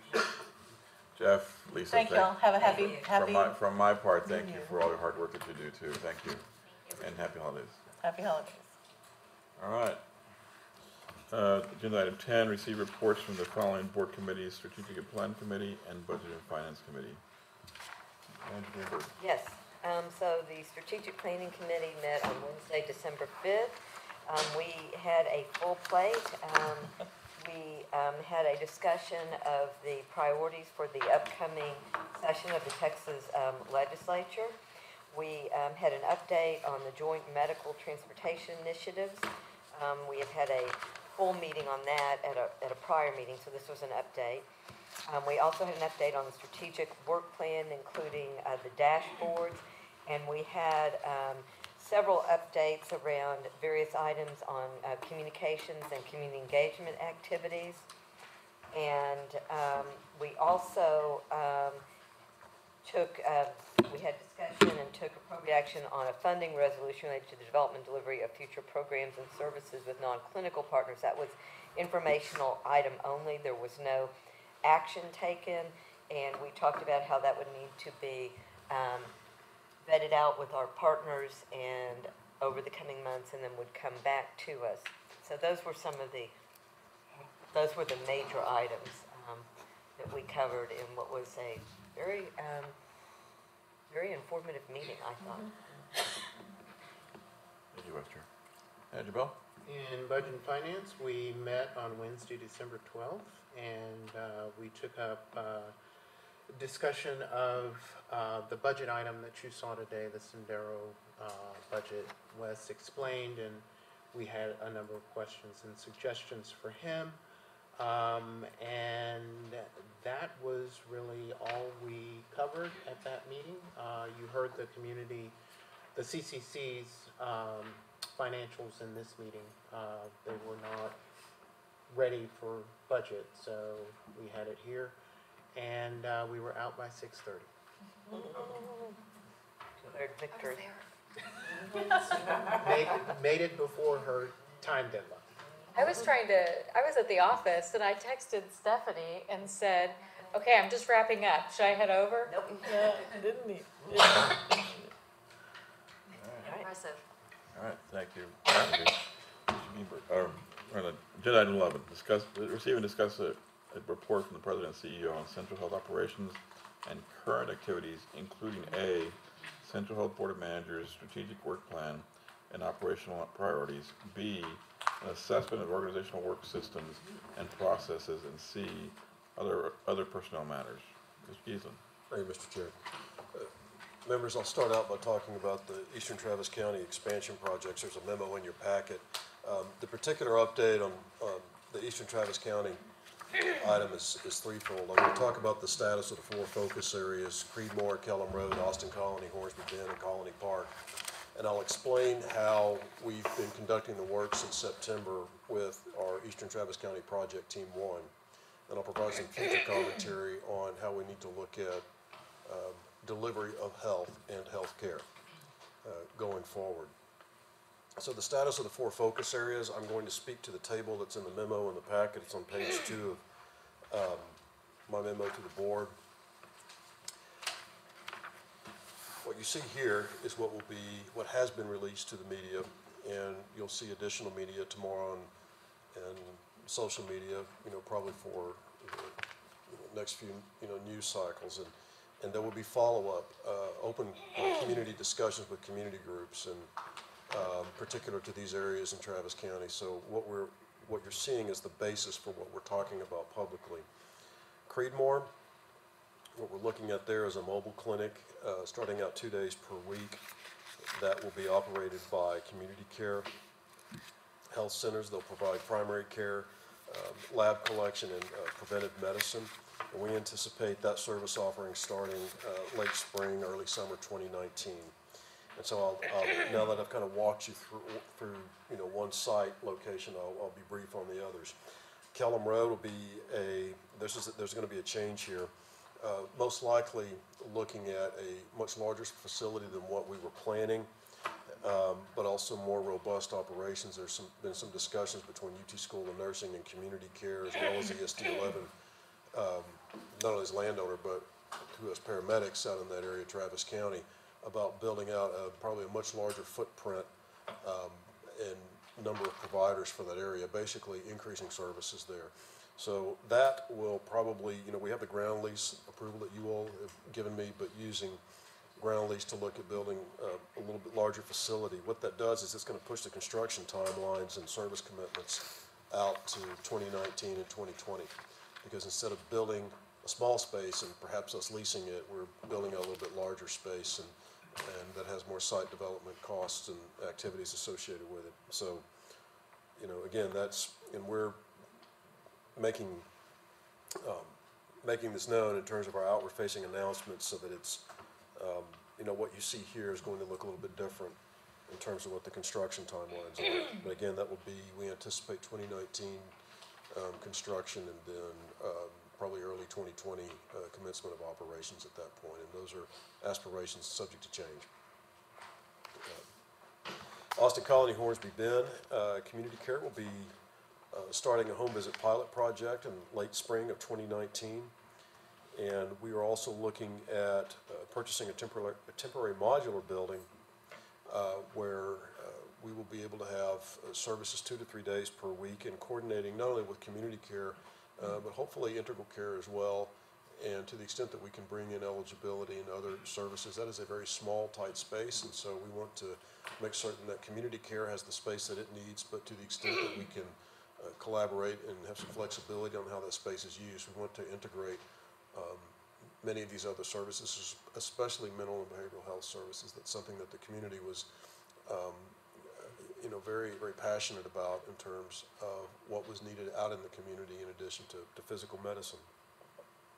Colony Park will be a mobile clinic using the same vehicle that we use for Creedmoor, but just in a different spot in Travis County. But at Colony Park, we anticipate 3 days per week. And again, with the same service date offering of summer or spring or early summer of 2019. So that's an update about our 4 focus areas. And again, what's the modality, be it a mobile clinic or a modular building or a fixed location in the case of Kellum Road. You see the scope of services. I would say across the board it's primary care and lab and preventive medicine, but obviously more robust services in terms, where you have a larger footprint and more space to do more things. And then you can see the service dates, which range anywhere from late spring to pushing us into 2020 for the more fixed location plus type construction activities that require a little bit more time. So that's what we have for you. Now, we are still working on longer term solutions, both for Austin Colony, Hornsby Bend, and Colony Park. And there are some discussions with Colony Park, for instance, with the city that continues in working with the master developer to locate a larger clinic there. But also Austin Colony, Hornsby Bend, discussions continue with family at this point that has land that they are willing to sit down with us, and have returned gestures to let us know that they are interested in wanting to talk to us about a longer term facility out there. As far as how we got there and what's been happening, because this question comes up a lot, what are you doing at Eastern Travis County? We assembled a project team and we titled it Eastern Travis County Project Team 1, and we gave it a shelf life of staging in September, commits in earnest in October, and to be decommissioned in January next month. So this is a very short time period. But it picked up where the Eastern Travis County Collaborative, which is a larger collaborative group that Mr. Wallace convenes, and Mr. Jones, you've been there in a number of those meetings as well. Well, that larger Eastern Travis County Collaborative helps bring partners to the table and focus on our demographic report and on other maps that show here's what patients are, here's what health conditions are, here's what mortality is, and really trying to take the first cut, if you will, at geographically how do we meet patients where they are. This Eastern Travis County Project Team 1 was needed to come in and handle the fine details. This is what allowed us to focus on those 4 areas when we came back to you in September. And we said, look, we're all over the place right now. We've got to push things across the finish line for a few areas. And we're going to start first where there's not any infrastructure in some of these areas in southeast and East Travis County. This project team was an enterprise-wide team. It had staff from the Community Care Collaborative, the project management team. It had staff from Central Health, Joint Technology, Community Care. High levels of management were engaged in this. And I want to thank Jason for allowing his teams to come over and be a part of that. And Yvonne, I know you were behind the scenes working with other clinical partners from UT School of Nursing, helping them with their business models. We had UT School of Nursing. We had Emergency Services District 11. Chief Bailey personally was participating in this. And I would say that it was as detailed a project team as you could imagine. And standing up clinical operations, we're not done yet, but the purpose of this team was we're going to make these announcements that we've just made. We're going to follow through on our commitment to the communities. The goal was to make sure that we weren't going to be wrong. So there had to be a lot of due diligence in basic business activities that you would do in starting a business to make sure that operationally this was going to work. And to be perfectly honest, there were a lot of operational losses around, I shouldn't say losses, a lot of startup costs around some of these clinics to get them going before we can get them to a good position financially. You also have to talk about how you're going to build the patient base out there. We're already currently serving patients out there, and that's a misnomer. People say, well, you're not providing services. Oh, yes, we are. There are thousands of people right now that are being seen at community care clinics. Probably deserve a drive to get it. But we have to build, we can't just take that patient population for granted out there. We have to continue to grow that patient base. And those are some of the things that we talked about in this project team meeting. Very extensive real estate and legal work. And so I'll pause there because I could keep going and going and going in terms of the layers and the detail of the work. But it took all of that in a very short period of time. So in earnest, from October to where we sit today, our last team meeting was today, well, second to last was today. And I just can't say enough good things about that approach. And one individual that's not, part of the Central Health enterprise, but that was part of this work team, she commented today, she said, there's no silos here. This really is like it's just one corporation, like one organization. And that's exactly what we gotta have going forward. And so I have to, most people aren't here to hear you clap, but I hope they're listening. I hope they are. And I commend them for pushing all this across the finish line. But we've learned some things from this, and this is the commentary that I'll provide, and then we'll make a closing comment on terms of what our future resets are. What we learned about this is that Central Health should not be in the position of project manager for these sorts of things. Standing up clinics is not what we do. We can serve as convener, which we did for this project team, but literally, I kicked the meeting off and I closed the meeting. We had the project management staff from the Community Care Collaborative actually walking us through all of the task items that were on track. We had 3 codes, green, yellow, and red. If it was green, it was on track, yellow is in danger, red, it was high risk. And so they would walk us through those items that were high risk. And with everybody around the table, hearing this conversation back and forth, what I realized is that there's no way we're staffed up properly here at Central Health to be able to understand what all of those task steps are. Fortunately, because we are organized through a partnership business model, we have partners like Community Care and staff that are in our partnership with Seton, like Melanie Diallo, who understand very detailed project management that can come in and do that for us. So I think in the future, our role will be to take the work that Mr. Wallace is doing around the Eastern Travis County Collaborative Group, which he's doing a survey on that, using that as a collaborative base to get to a common understanding of what's the nomenclature, what's the environment that we're really looking at. Are we really looking at the same set of problems right now? But then using our provider partners and our strength through the CCC staff to then turn around and start executing on these things.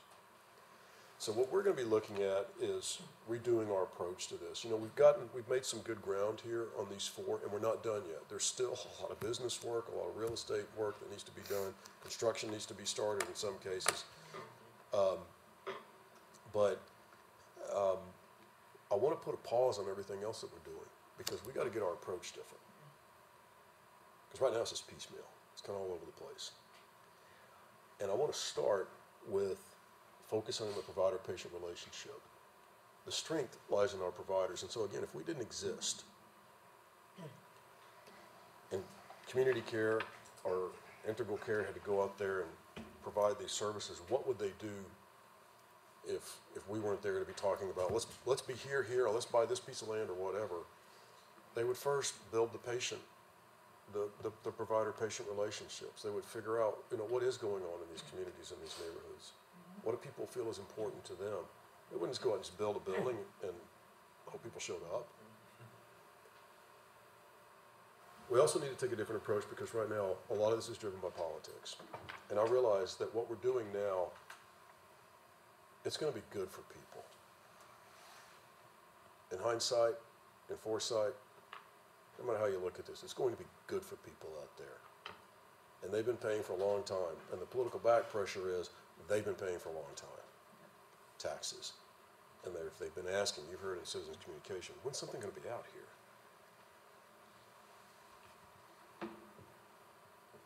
We've made good decisions, but we're at risk of making some very bad decisions or sloppy decisions if we just start picking and choosing based on the political back pressure. Now, you all didn't have a choice.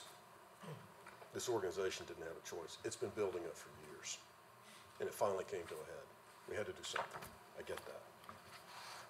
But I think that by pausing and taking a few months, and I met with Larry today, and we think, probably April timeframe, and rebuilding our process about how we deliver care, not just bricks and mortar, but technology, transportation, using non-medical or non-clinical interventions, if you will, the community healthcare workers that community care is working with. I mean, there's a whole different sea of modalities out there that we could use to deliver care. But taking a few months to figure out how we're going to implement that is time well spent.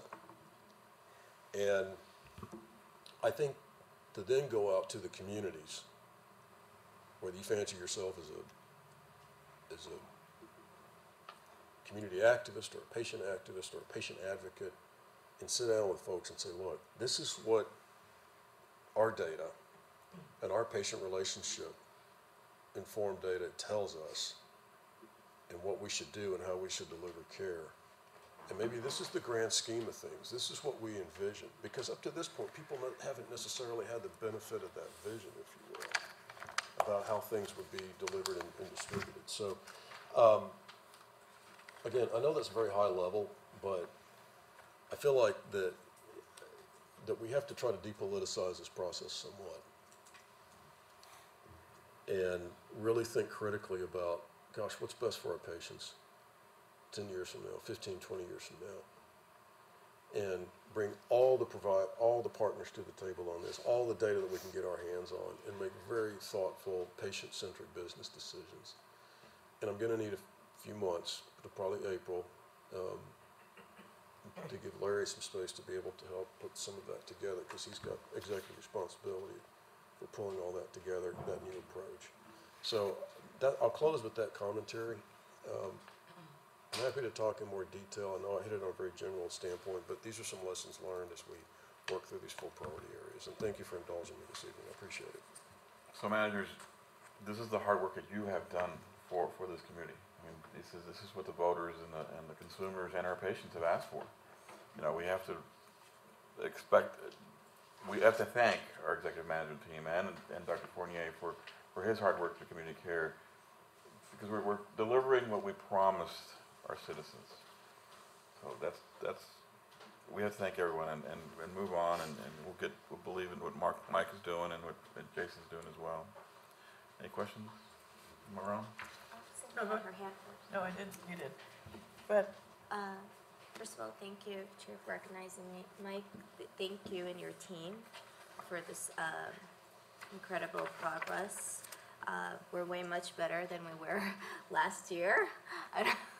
And what really strikes me, the importance and value of putting people first and foremost in the heart and center of everything that we do, and you clearly stated it. Thank you. I have a comment.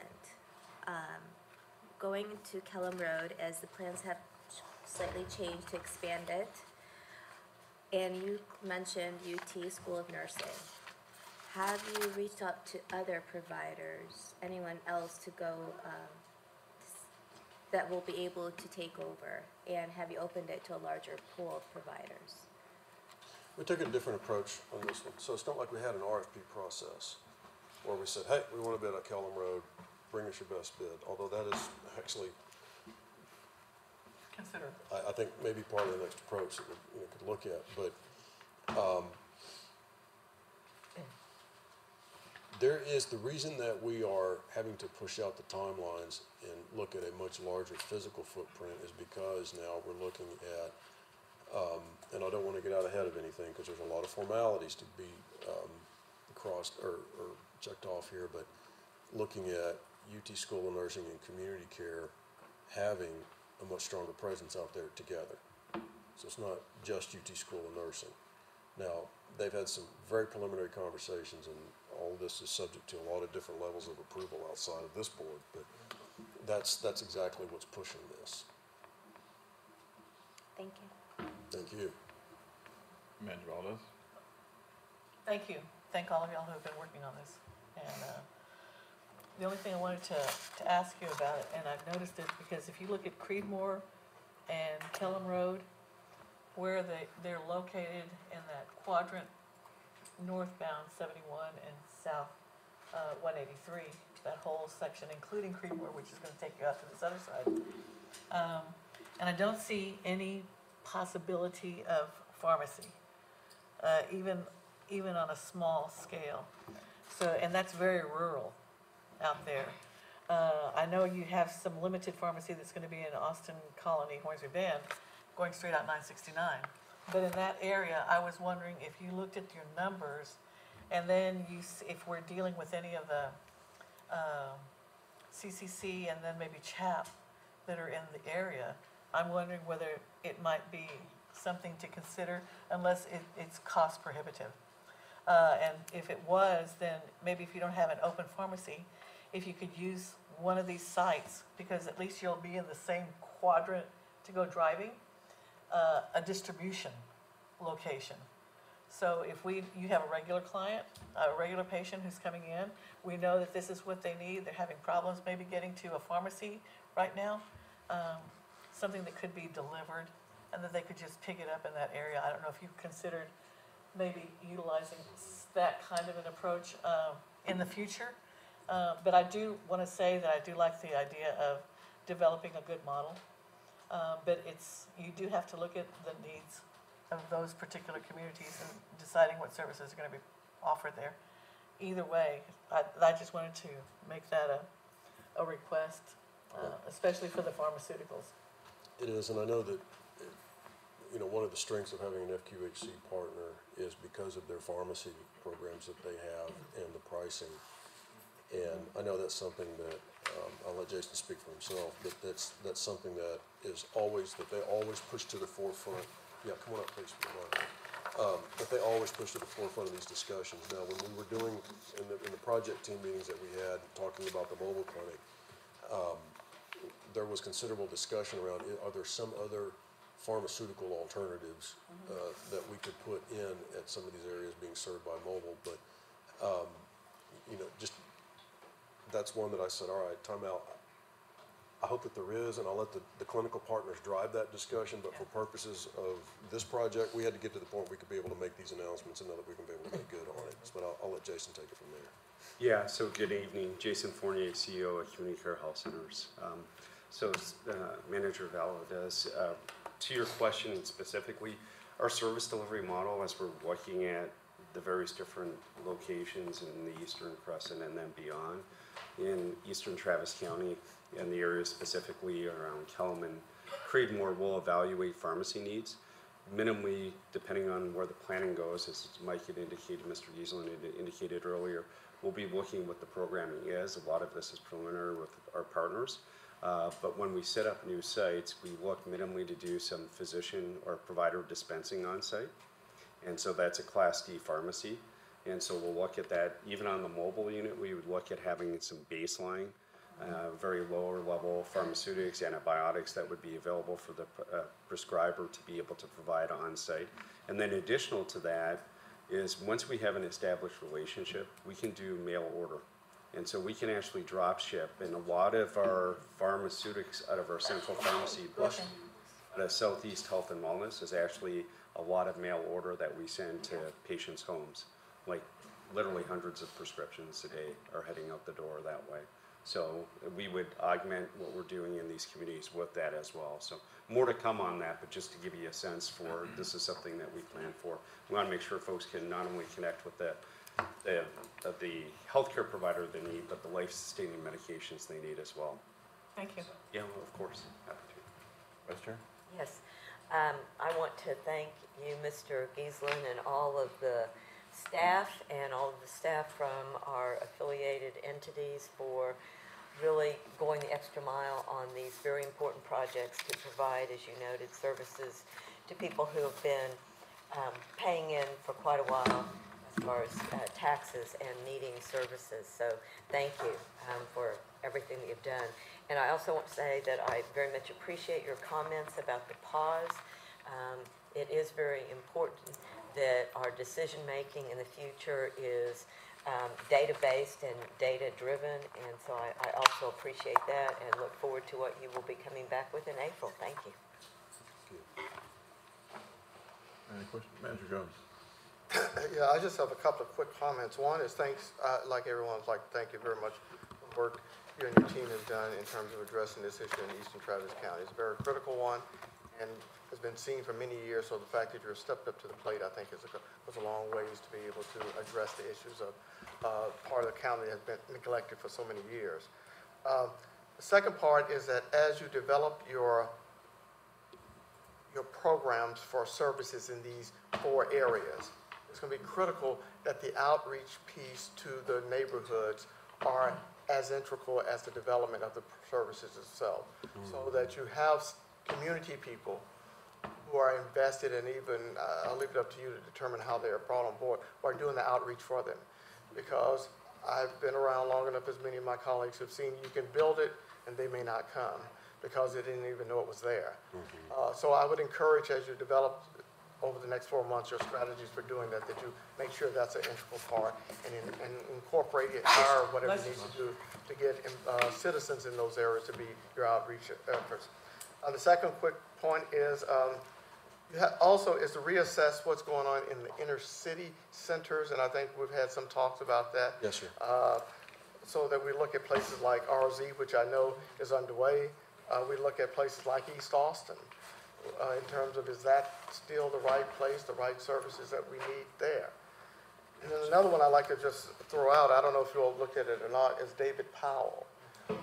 What is its role, and is there an opportunity, given the development in that part of town and the prevalence of HIV throughout this community, the possibility of having services incorporated in other locations or as part and parcel of regular primary care, which I know it's already is, but putting more emphasis on getting it as part of the routine services as opposed to just one location, even though I know they have more than just HIV.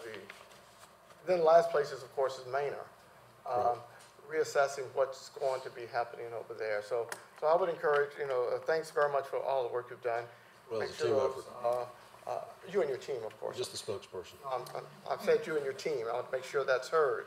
But also, it's to look at reassessing what's going on in the inner city as well. No, and duly noted, and just briefly, if I can respond there on the last 2 points, in putting a pause on things, and that includes, as we look at this whole approach, not just what is going to be new or what's going to be technology driven or a transportation solution, but looking at what I'm calling our legacy clinics locations.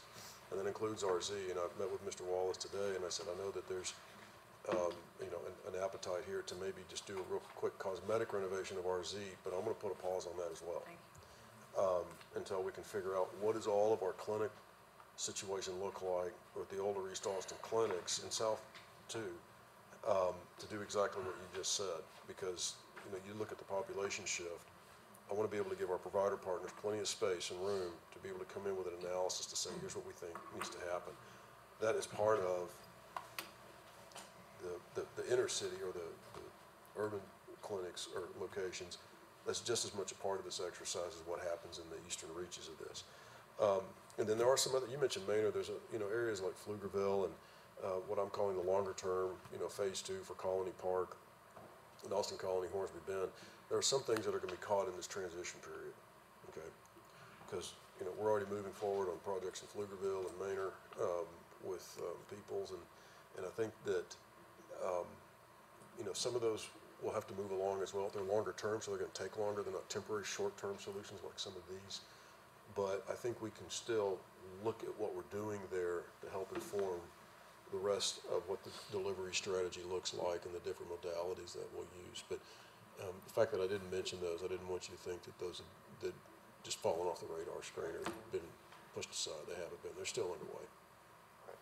Thank you for your comments and your leadership too. Thank you all. Appreciate it. Okay. Andrews? Sure. Oh, we still have to, sorry, not yet. I'll entertain that in a minute. Before I go to agenda item 15, a couple of things. I'd like to publicly thank Elizabeth Wynn for her service to Central Health, and particularly to me, to be my voice in my head to tell me I'm not doing something right. Elizabeth, we can't thank you enough. And as Mr. Giesman said in executive session, Harris County's win is our loss. You're welcome home. You have a home in my house at any time you want. I can't thank you enough for what you do, and we'll miss you, and we can't thank you. That's number one. Number two, I will need to be making a committee appointments pretty quickly, because it's in a year. If there's something that you're interested in, call me, text me, y'all have my numbers, because I think I need to get that done before the year. Nicole? Do you know? Okay, but I could start planning them next week. Yes. So just call me, text me, tell me you. Yes, ma'am. Do you have a question? No. Okay. All right. And with that, agenda item 15. The next Central Health Board of Managers meeting is tentatively scheduled on January 30th, 2019 at 5:30 p.m. at Central Health Administrative Offices, 1111 East Cesar Chavez Street, Austin, Texas, 78702. And with that, Mr. Chairman, I'd like to make a motion to adjourn. wait a second. So we have a motion on the floor by Manager Daniel and seconded by Manager Greenberg. All in favor, say aye. Aye. That's historical.